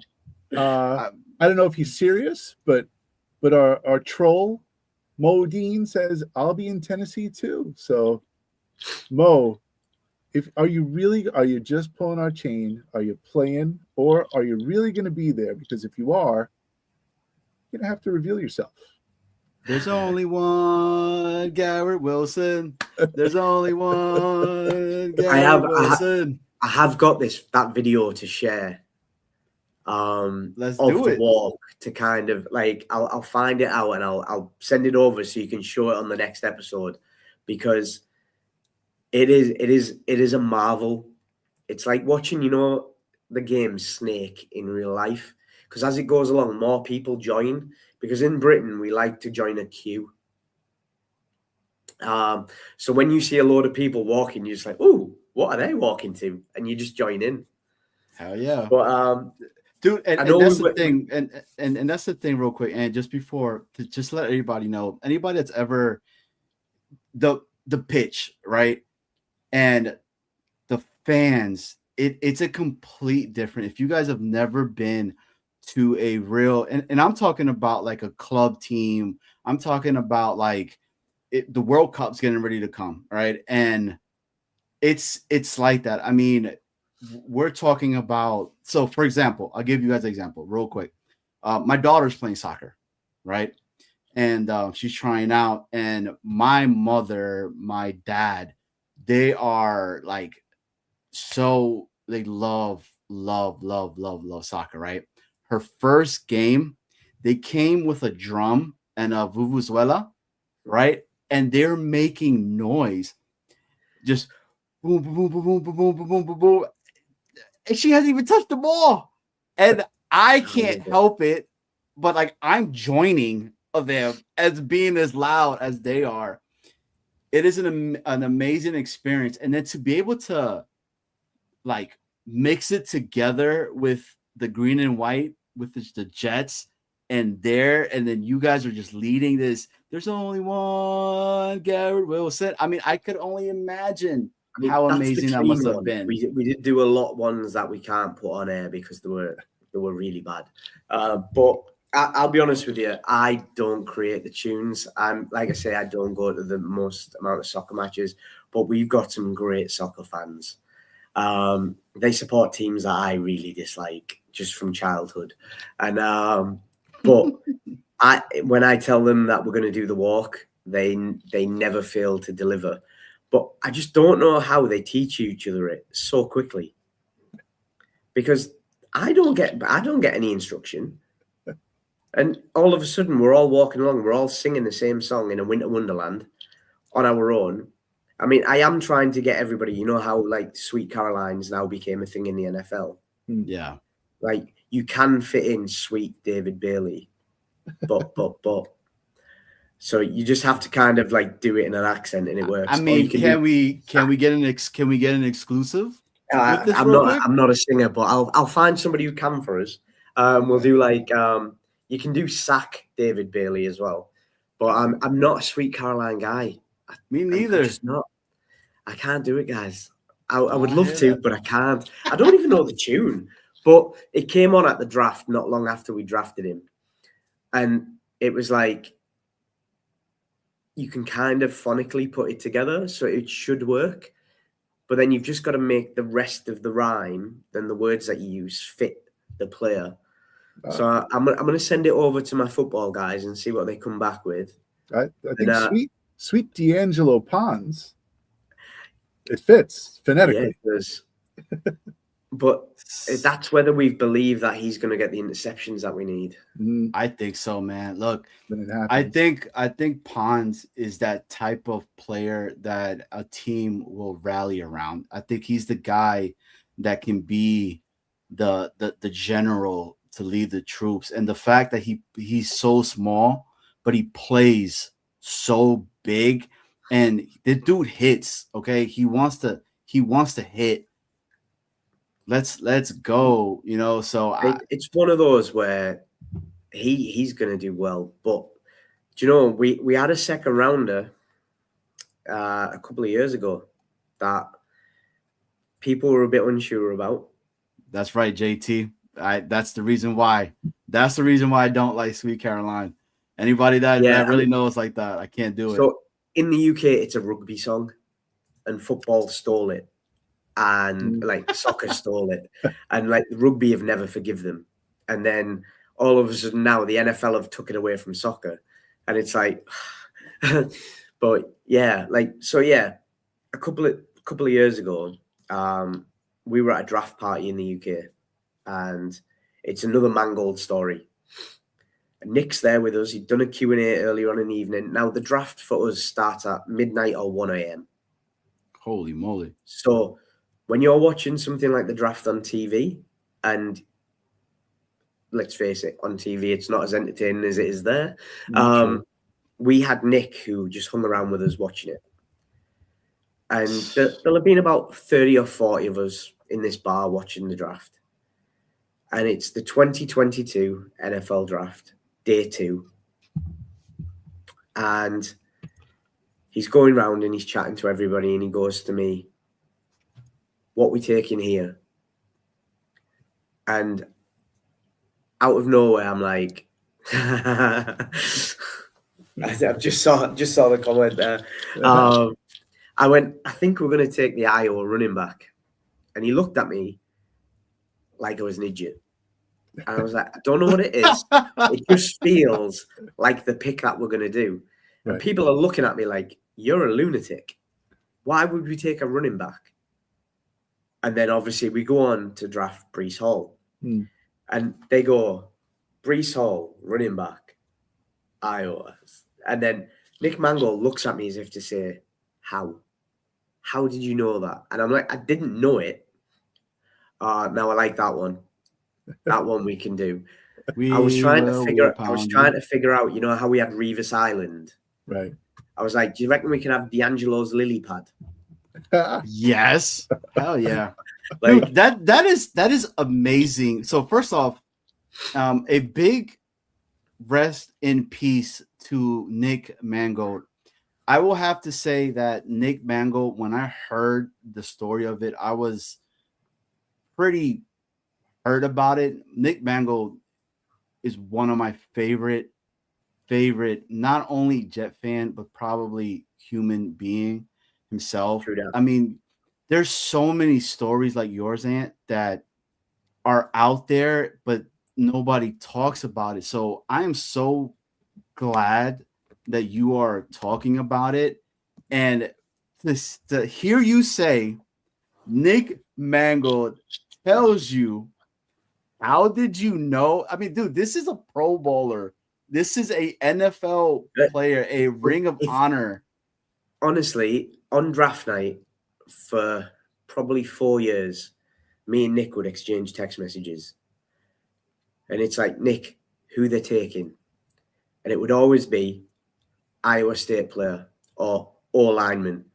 I'm like, dude, stop picking your position in your school. Come on, give me, I know you have an idea.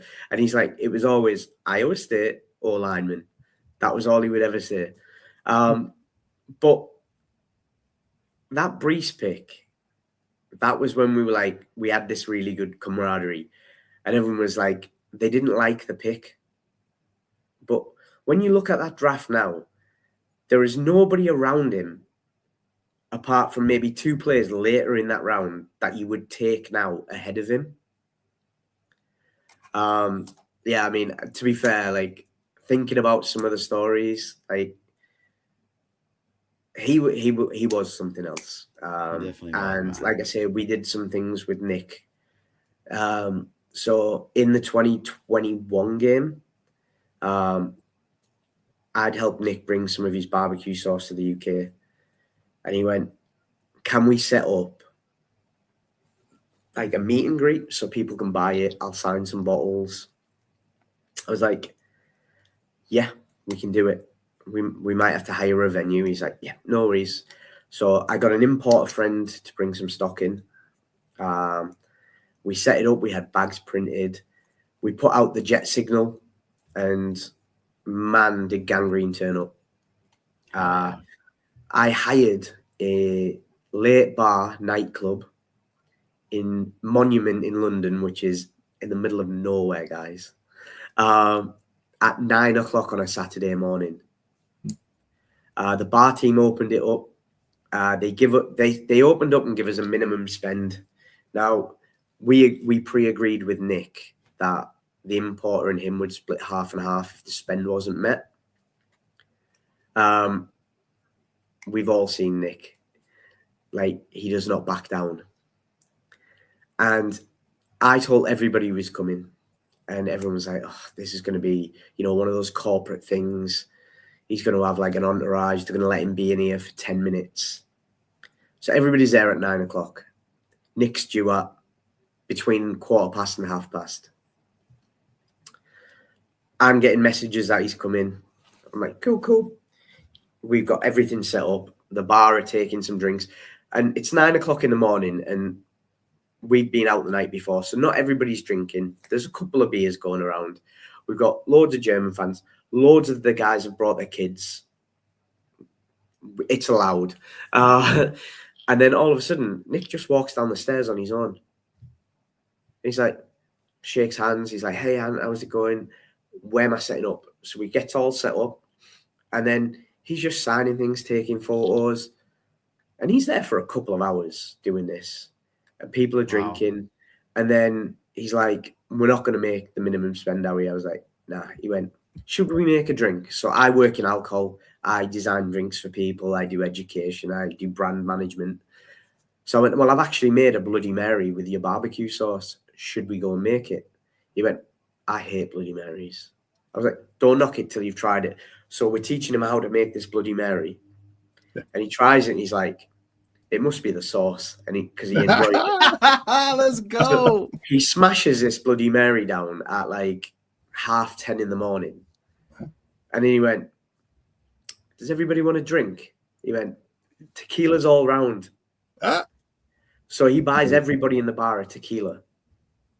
He gives me my shot glass and he goes, should we do the loop round? Now, Johnny, you've met me. I am not the tallest guy in the world. So I hook my arm through Nick's and he just lifts me up and I have to pour it in my mouth. I'm off the ground, just hanging off his arm. And it's one of those memories that I will absolutely cherish forever. Because like that wasn't Nick the footballer. This was just Nick the guy. And like we smashed that spend. And yeah, we sold some sauce. People got autographs. People got like memorabilia signed that you would never be able to get. So, you know, the 9/11 game when Nick runs out with the flag that went on the ticket. One of the guys was at that game and he managed to get Nick to sign it. And he's like now got that framed in his house. And that's the type of thing that I think that makes it all worth it. Yeah. But then you meet these players that are just amazing. I mean, this year, Bart Scott, that guy's a dude. Anthony Becht was there, another dude. Lavernius Coles, I hung out with him and watched the Bengals game. Wayne Corbett. It's the beauty of the UK. It's the beauty of the UK. Couldn't do this in the United States. No, like a story like that wouldn't exist, but the UK, it's possible. Yeah, and like when I went to the facility a few weeks ago, they introduced me to Jamie and Sherwood, and I know why they did it. Okay, all right, and let's set this up. Okay, guys, this is another Jets Worldwide exclusive. Okay, now you guys have to know there's a backstory about Sherwood and our guy Anth. Okay, so I'm gonna let Anth take it over, but this is again a Jets Worldwide exclusive. You guys are watching this after the fact. Make sure you guys are hitting the like, hitting the sub, get a membership. $4.99 will get you into the raffle that we are raffling off this upcoming month. It is a signed Vinny Testaverde, signed Vinny T, our guy that went ahead and signed this. So raffle again, one more time before we start getting into, because it looks like I believe we just got another Jets Worldwide jet setter. Yeah, flying Worldwide jet setter. Welcome aboard. And that is from our guy, Florida Phil, giving and gifting a membership. And that went to Barney Miller. Barney Miller is a worldwide jet setter. Welcome. And let's take flight, baby. All right. Now, thank you, Phil. You are the man, the man, the man. All right. And you have to tell me the story of how did this happen between you and Sherwood. Sherwood, if you're watching this, all right, it's all love now, okay? It's all love. Like it's all love. I've explained myself. So this goes back to CJ Mosley going down, and Jamie Sherwood obviously takes over the green dot. Now, I think Jamie Sherwood is an absolutely awesome player. However, he's instinctive. His brain works quicker than his reactions or his voice. So he doesn't communicate very well on the green dot. So for about a season and a half, I've been on every podcast, making it very vocal that he needs to be off that green dot because it's not for him. And then about 3 weeks, so International Women's Day, Jamie and Sherwood's meant to be in the UK with Marcelino McCreary Ball. Jamie misses the London leg for family reasons. Cool. I'm like, phew, because all the guys in London were going to tell him how I felt. So I'm chatting to Lino in a pub, and I went, look, I'm going to tell you this because they're all behind me trying to be clever. They're going to tell you. So this is what I wanted to say to Jamie. And Lino went, well, he'll take that on board. He went, because he knows he's not played his best football. And I was like, not cool. I said, if he was here, I would have told him. I said, I think he's an amazing player, and I think that he's got a bright future in the league. But he needs to learn from somebody. That's what CJ was doing. He was making him a better player. So then I go to the facility after the draft, kind of got this conversation with Lino, and they told me I was going to meet a player. Now, there are a number of players that I have mentioned in the past that I would like to meet, and they're being very coy about letting me in parts of the facility that day. So I was like, I mean, this could be anybody. And then literally I look up and I see Jamie and walk into me, and I was like, they've stitched me right up. So he comes out and we have a little chat, and I was like, yeah, I missed you in London. He was like, oh yeah, Lino had a great time in London. I'm sorry I couldn't be there. I was like, dude, you just heard that I was gonna tell you, wasn't it? And he was like, and he looked at me as if to say, what are you gonna tell me? And I was like, well, you've probably already heard. I said, it was about you being on the green dot. I said, I think that you needed to come off it to play your best football. And he was like, I went, but I am really excited right now to see how you perform being coached on field by Demario Davis. And literally on that, Demario Davis walks off my shoulder from behind me. I didn't even see him coming. Oh. And he was like, hey. And so he's going like that. And then they're having a conversation about what they're doing that day. And then me and Jamie started talking again. And he was like, no, I think you're right. He went, I'm very, very excited to learn and get at it. I went, I'm expecting great things from you this season. And he was like, I'm putting the work in. And then him and Demario Davis go off to the gym together to start working out. I'm like, hey, that didn't go badly. And then I got Andrew Beck comes out, who we had a great laugh with. But I've met Beck a couple of times in London.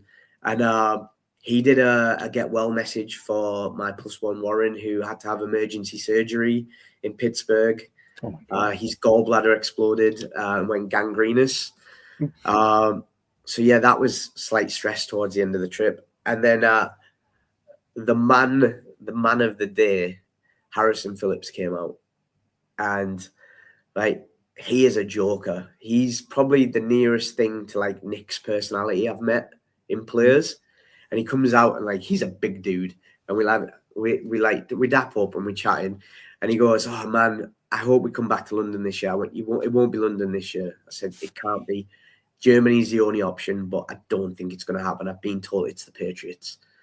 Went, oh man, I love London. He went, but my first time in London, you won't have liked, because I sacked Aaron Rodgers when I was and he's doing a victory dance. I was like, dude, I can appreciate that right now.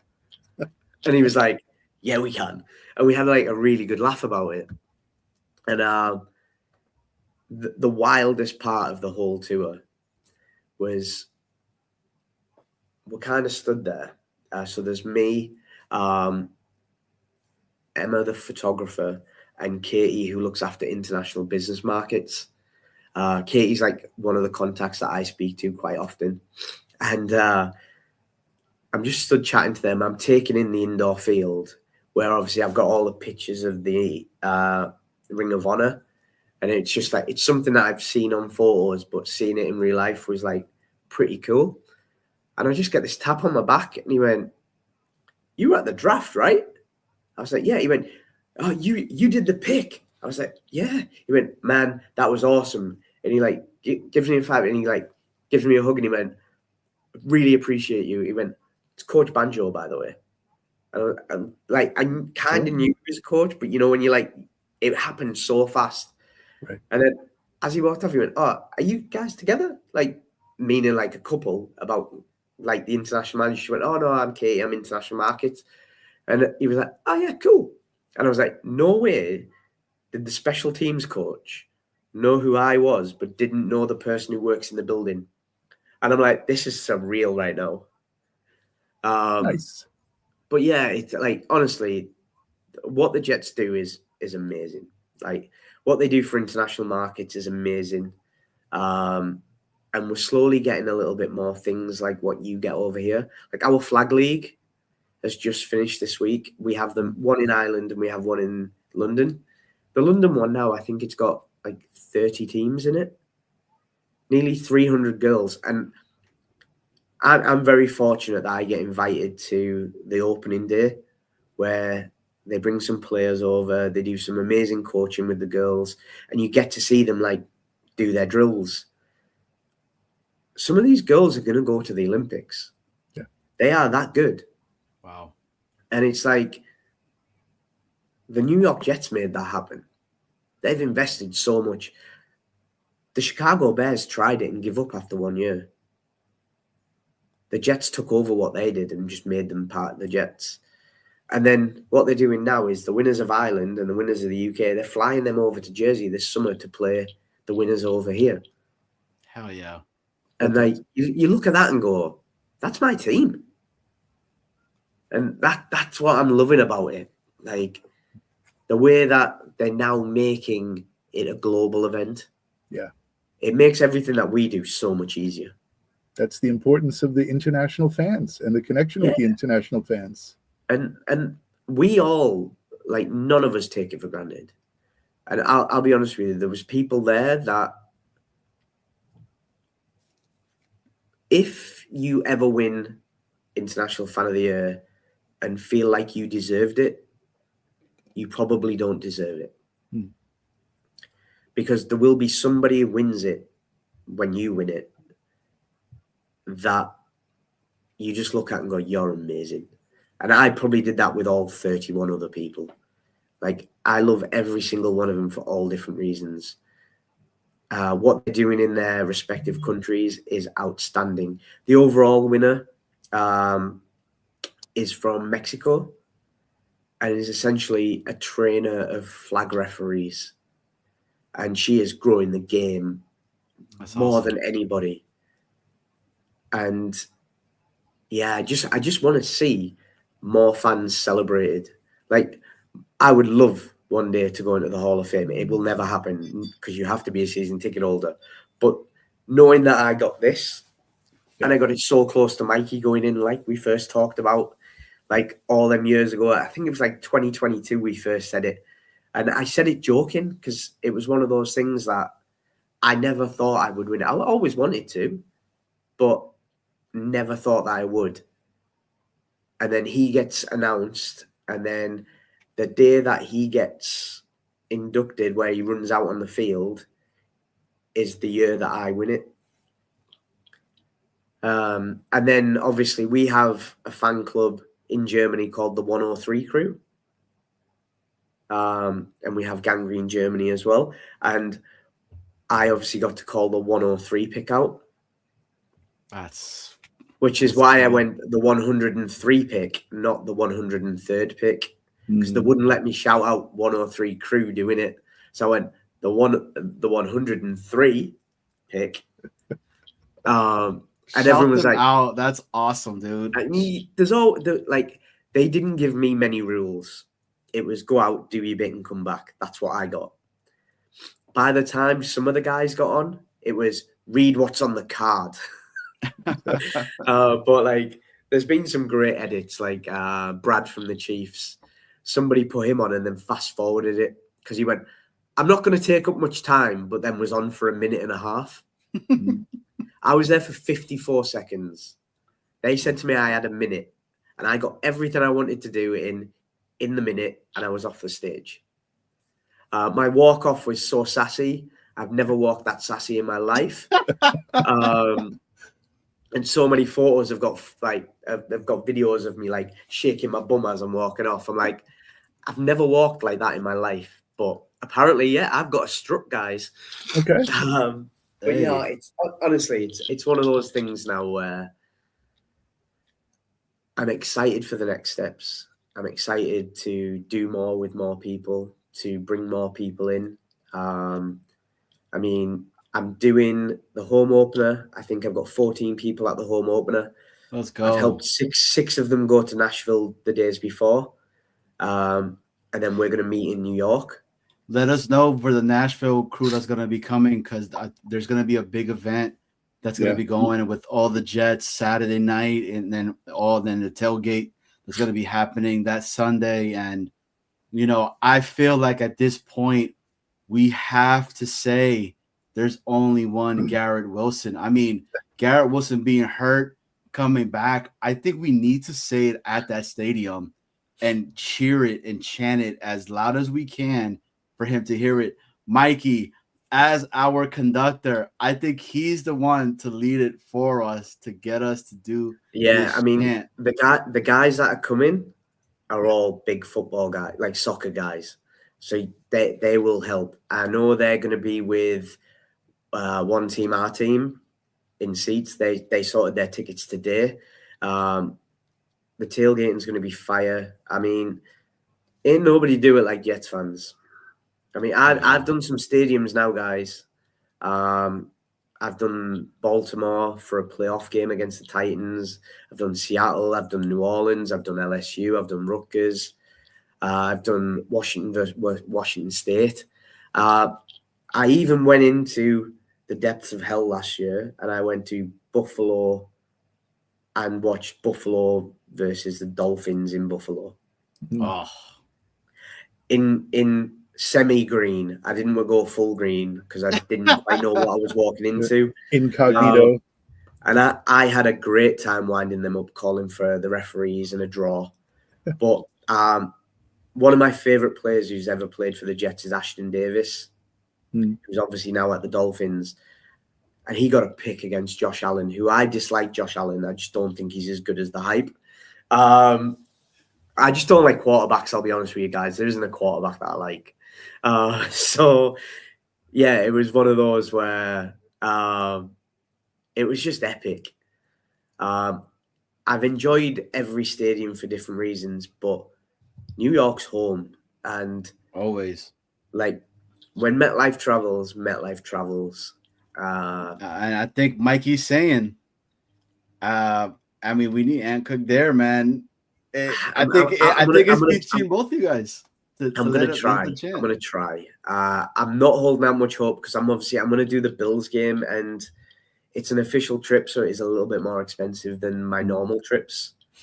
I could do 3 trips for the price that it's costing, so I'm a little bit deeper than I normally am. But I do try and do 3 games. So my third one, I am hoping, is going to be the playoffs, guys. I feel like if the Sabres can do it, so can we. Damn. So, and this is what I'm saying. Like, he knows the history. Like, guys, he knows Jets. I mean, only us would know the other team that was worse than us, that has not had any playoff hopes in forever today, and we've taken that number 1 spot now. So, but you know what does make me feel better, guys? Is the Dolphins haven't had a playoff win in like 30 years. Yeah. Like, so much longer than us. Right. And look, we got Jersey for Hawks. He says, thank you, Jersey for Hawks, for coming on, man. Make sure you hit the like and hit the sub. He says, mates, floor for 26 is 6 wins, but the ceiling is 10 wins. Carry on, man. I'll be honest with you, right? I never go through the schedule and work out wins. I look at it and go, right, which ones are guaranteed losses? And I'm looking at it, and I'll be honest with you, on another page, I've got every depth chart of every team we play. And there are only 3 teams that we play this year that I think got better through the draft and through what they've brought in. Now, I'm not looking at coaching, because coaching will change a little bit. But the Titans are beatable because it's day 1. Nobody knows what you're getting. We know what's coming with Salah. It's going to be a lot of press. And he's going to try and wear us down, and he's going to keep it close. We're not going to let that happen. The Tennessee biplanes are going down week 1. Packers, let's face it. The Packers living on history. Their team, I mean, what I'm going to do is I'm going to quickly, I'm just going to flick over, right? So I can actually go through this and just tell you, like, who they got, right? So we've got the Packers team is right here. They're drafted.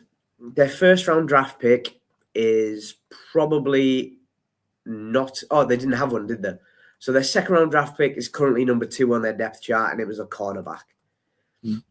They haven't got any better on offense. They brought in Sky Moore, which and they got a right guard in the draft, and then they brought in Tyrod Taylor, which if Tyrod comes into the game, we're probably going to do all right. They just, for me, they haven't got any better. So that is a game that can be definitely, it's not a loss. Mm. The Lions didn't get any better. They're a good team. But every time we've played them, it hasn't been like, other than obviously when we blow up, it's very rare they beat us, we lose. The Bears, I think the Bears is a loss. I just think they're looking really good. Well, Ant, let's do it. Let's do it up. So real quick, shout out to our guy, the big fella, who is going to be in Nashville as well. He says we are taking over Nashville, one Jet fan at a time. And I mean, I had to bring up. There's only one Garrett Wilson, dude. I'm going to make this thing a thing now out here. Like, it's gonna happen. Mikey, we got to do it. Ant, we got to do it. Snowball, we got to do it. I'm gonna put it into one team because I know they've got at least 100 guys going. I know Gangrene Germany, 103 crew. They're all going to be there because those guys. And shout out to Gangrene Germany. That's Thomas. No, Thomas is 103 crew. 103 crew. My bad. We're actually having him on in a few weeks as well. Just shout out to Thomas is a guy. Thomas is awesome, man. He's a cool dude. Cannot wait to have him and talk about how he was telling me how big the Jet fan base is out in Germany as well. But needless to say, you see the Jet schedule. You see our guy, Garrett Wilson. I mean, I am so happy to see this guy run back on the field. I can't wait. So I want you to go, and this is going to be an exclusive Anth Cook, if it's okay with you, predictions of wins and losses and what our record at the end of the year is going to be. Now, we normally don't do that because it's so early in the season. We still yet to see them complete the actual roster. I mean, there's going to be things that we're going to be seeing, but you know what? Because I feel like you do have your stuff ready. So let's go. So week 1. I think that we can win that. I think we can win. I think we can win week 2. I think Lions will be tight because it's away. I think Bears will probably be a loss. We'll be 2-2 after 4. Okay. I think Browns, that's a dumpster fire. I mean, they drafted well. They've drafted 3 starters. I don't think it'll be a blowout either way.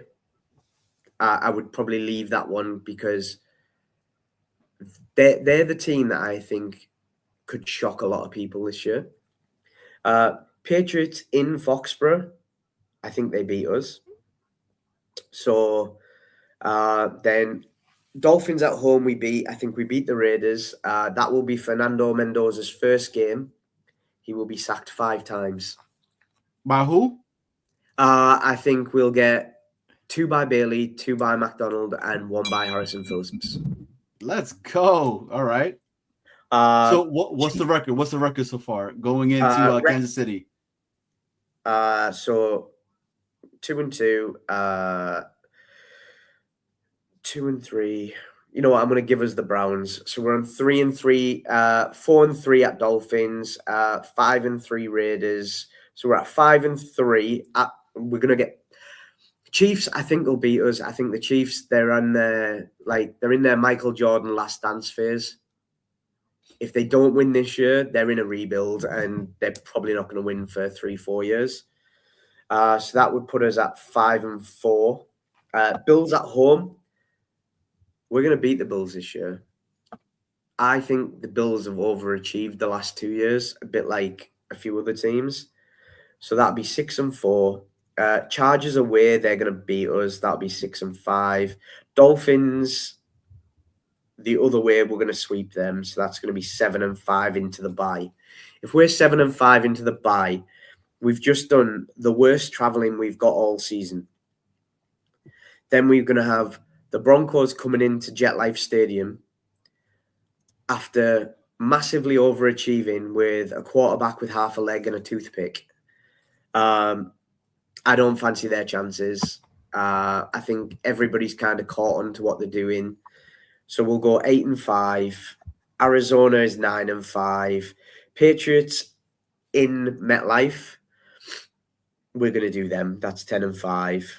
Vikings will beat us because it's the Vikings and they always do. I don't have a good record with the Vikings. So that'll be 10-6. And then the Bills away, end of the season. I would love to see us win, but you know what? We're already in the playoffs. We're going to rest everybody, and it doesn't matter. And that's how I'm going to end up in Kansas City in January. Damn straight. So what was the final prediction of the record? Final prediction is without the last game of the season, it's 10-7. It'll probably be 10-8. It'll be 10-7. 10-7 from our guy, Anth Cook. Dude, let's go. Oh my God. Could you imagine? Wait, you ready to run through a wall now? This is what we need in our lives. Just stay positive. Sorry. I had to show this.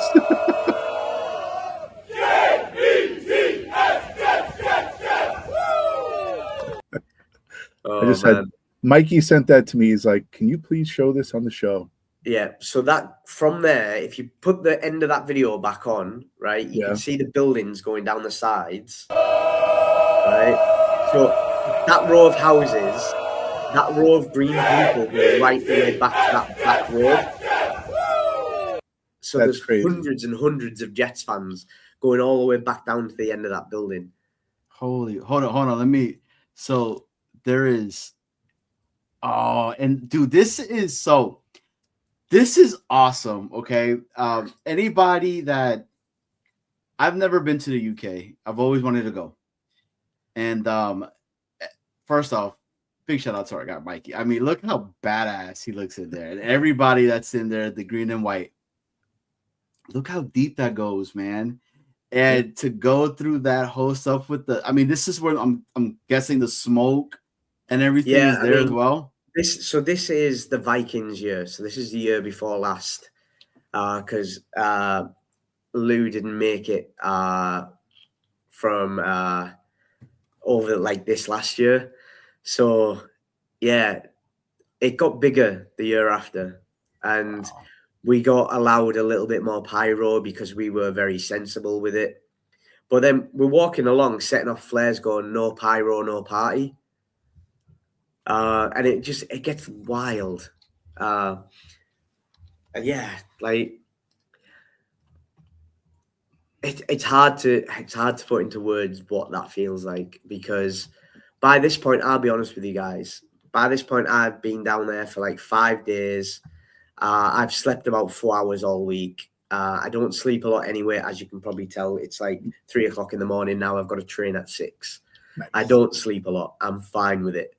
But when you're doing events 24/7, you're doing 5-mile walks and tours, and then you're in a casino till 2 in the morning, making sure that everybody's all right and having a ball. You get to game day morning, you finish the tailgate, and I'm like, I'm ready for bed, guys. I don't even need to watch the game. I've had a ball. And some of those games, like, I wouldn't mind going to bed. I mean, that Atlanta Falcons one in 2021, like when the Atlanta Falcons get a first down, they have a screech of a falcon. Mm. That's like somebody taking claws to like a chalkboard, and they got 27 points, and like there was a few first downs. No, I was ready to jump. Like the Vikings one, they just clap. I can get over that. And the Broncos are just a waste of space. That game. They should never have won that game. Like I say, I don't mind when we get beat, but when we lose it like that, in fact, every game we've played in London that we've lost. We weren't beaten. Yeah. Yeah, Mistakes. Hey, and Mikey says there was over almost close to 1,000 people by the time that we got to the stadium. Yeah, easily. Oof. Dude, that is I mean, amazing. Really quickly, guys, I did want to. So, Mikey, if you're still watching, a really good friend of the show wanted to ask: is this true that the actual room of Mikey Hulkhands looks like this? Your guys' thoughts? Is this true? And this is from our guy Florida Phil, saying that this is the actual room of our guy. This is where Mikey's cats live. Okay. Mikey, However, guys, I really want this bed. I do too, man. I am so game for this. I'm sure this would be fine. Is that on Amazon? Can we get one of those? I mean, surely we know somebody who can make one. Mikey says, that's my living That's my room. living Let's room. go. There you go, Phil. There you go. That is his living room right there. Dude, that is Love it. badass. That's where the magic happens. And so I'm going to ask you a few last questions. Guys, everybody's watching. You guys are watching Jets Worldwide. Please make sure to hit the like, hit the sub button here. We do have our guy all the way from across the water. He is the International Fan of the Year, our guy Anth Cook, here chopping it up with us in Jets Worldwide, wide. So, and I'm going to ask you a couple more questions, and I think, because I could only imagine what time it is over there right now. You're probably exhausted as anything. Yeah. So I'm up to 22 hours. No, 22 hours at the minute. Holy crap. Okay. Well, do you have any message for fellow Jet fans in the UK, Europe, or around the world? Come join the party and stay green. Hey, we don't have to put a lot of words in it. We know what we are. Like, we are a dysfunctional family of absolute psychopaths who love a team in a city that we can't hate. As much as we'd want to, you can't hate it. It feels like home no matter where you are in the world. Just stay green. Stay the course. Good things come. Is that the motto of Gangrene UK now? Come join the party, stay green. Stay green is my favorite thing because if we stay green, everybody gets jealous. Yeah. Oh yeah, let's go. And then my last question, and JETS, Jets. How does this chant hit when you're leading it from across the pond? And to close up the show, we want to say, first off, thank you so much for coming on, man. Dude, this has been awesome to have you on. So insightful. The stories that you were sharing with us, I've never heard them anywhere else. I mean, I don't think there's many stories like this. The Nick Mangold stories are truly amazing, man. I mean, the fact that he was buying you guys a round of tequila, I mean, he said it must be the sauce with the whole Bloody Mary is great. I mean, I did pay for his Uber to Buckingham Palace straight after it. I'm just going to say that. I booked his Uber because he couldn't do it. But with the question that you asked, right, what does it mean and how does it feel? In the London game, Otis Livingston from CBS New York, he did an interview with me that went a bit wild. And he asked me what it would mean to get a win and it's a similar response that I'm going to give you. It doesn't mean a lot. It means everything. Because starting out on your own and then ending up with 1,000 people in a street in the middle of London, like, what? That's crazy. And yeah, like, this has become a massive part of my life. And I wouldn't have it any other way. I mean, I have my own company, I do my own job, but 95% of the time, I'm still doing stuff for the Jets. I'm now even working with the other groups in the UK to help them get merch that we do. And like Mikey shares like places where he gets things like this made. Like, it means everything to have a community of people that understand, because I know what it's like to be out there on your own. Don't be on your own. Reach out. Somebody will bring you into the fold. And like I say, you can come in being a Jets fan. You might fall out of love. Follow another team. You can stay with us. We're not going to beat you up for it. We're not that way inclined. We know that it's not for everybody. Not everybody's into masochism like we are. Very Just true. enjoy it. And genuinely, it means the world that the Jets put this award to me. I don't believe it's my award. I believe it's our award, you guys included. Everybody who goes out there that does something that makes this community better is a fan of the year for me. And nothing that happens will make me believe anything else. There's amazing fans in this fan base, and they need to be celebrated. Hell yeah. It's Well, it's good to hear that you're going to be joining us at Tennessee. I appreciate that, and I look forward to us beating the Titans. And as we walk out of the stadium, the most UK thing that I can think of is to chant, "That is embarrassing." Yeah, we can do that one. We could do that on the way out. Can we just agree though? They can't be called the Titans until week 2 because we own that name. Skippy. Tennessee biplanes is what we're going for. Okay. You know, because they don't have jets. But equally, the International Fan of the Year for the Titans is a good friend of mine. And when I arrived in Pittsburgh, I actually gave him a Titans of New York pin that I had of the original logo, just for that exact humor of they just want to be us. But let's face it, ain't nobody copies New York. Maybe we invite him to the festivities the night before, Johnny. Yeah. He's a celebrity in Tennessee now, so he will be there probably. And I hope that you come to the first game of the Jets.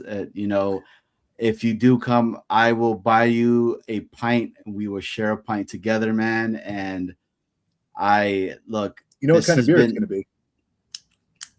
It's going to be Newcastle. I mean, I don't mind brown. I can have a cup. I can have a bottle of dog. I can do that. All right. Let's do it. But and again, thank you so much for coming on. If anybody wants to, check out what you're doing, about your business or anything that you would like to plug, please let them know. Yeah, so I mean, Gangrene UK is the home. We have Instagram, X. The Facebook group is a hidden group, but hit join. And when it just says, how do you know about the group? Just put Jets Worldwide and you get straight in. Don't fill in the rest of the questions. Just put Jets Worldwide. We know how you got there. It's a very positive place. So if you're going to be a negative Nelly, you might not like it. But then, is there a Patreon? Is there a Patreon also? We don't do a Patreon. Was there a Patreon? There was a Patreon. No, not for ours. Not for yours. I thought there was UK and Ireland. I thought there was. No, we've never done the Patreon. Oh, you've never done the Patreon. We tried to avoid it. Just it brought a little bit of politics that we didn't like. Okay. But then we do have our YouTube channel, which is Gangrene HQ. We do a very, very small podcast that's a little bit different. And then we do celebrate the Hippo Jets podcast, which is very different. There's just a couple of fans in London that sit in a casino and watch the game, and they just enjoy it. And their reviews are very, very much different to serious podcasts, but they get some listens. So yeah, and obviously I'm the Spirits Evangelist on Instagram, Anth Cook on Facebook. Add me away. I'm always happy to chat. Like I said, I don't sleep a lot, so I'm normally on my phone. But no, honestly, guys, it's been an absolute pleasure coming on. I can't wait to chat through the season. And yeah, I will try and do Tennessee, but I can't make any promises because, like I say, I've got my eyes on Kansas in January because I want to see the snow. And Taylor Swift. Hey, and the last thing that I'm going to ask, and I think that'll be a great segue to end the show. We have to get a solo layout of you leading the JETS Jets chant. And with that being said, everybody, we appreciate you guys coming on to Jets Worldwide. For myself, my guy Snowball, this guy is a real diehard fan. Solo layout, here it is. And it's JETS, Jets.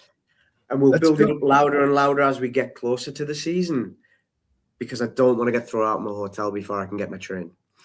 But honestly, guys, it's been a pleasure. Thanks, Anth. We appreciate you. This is Jets Worldwide. Wide.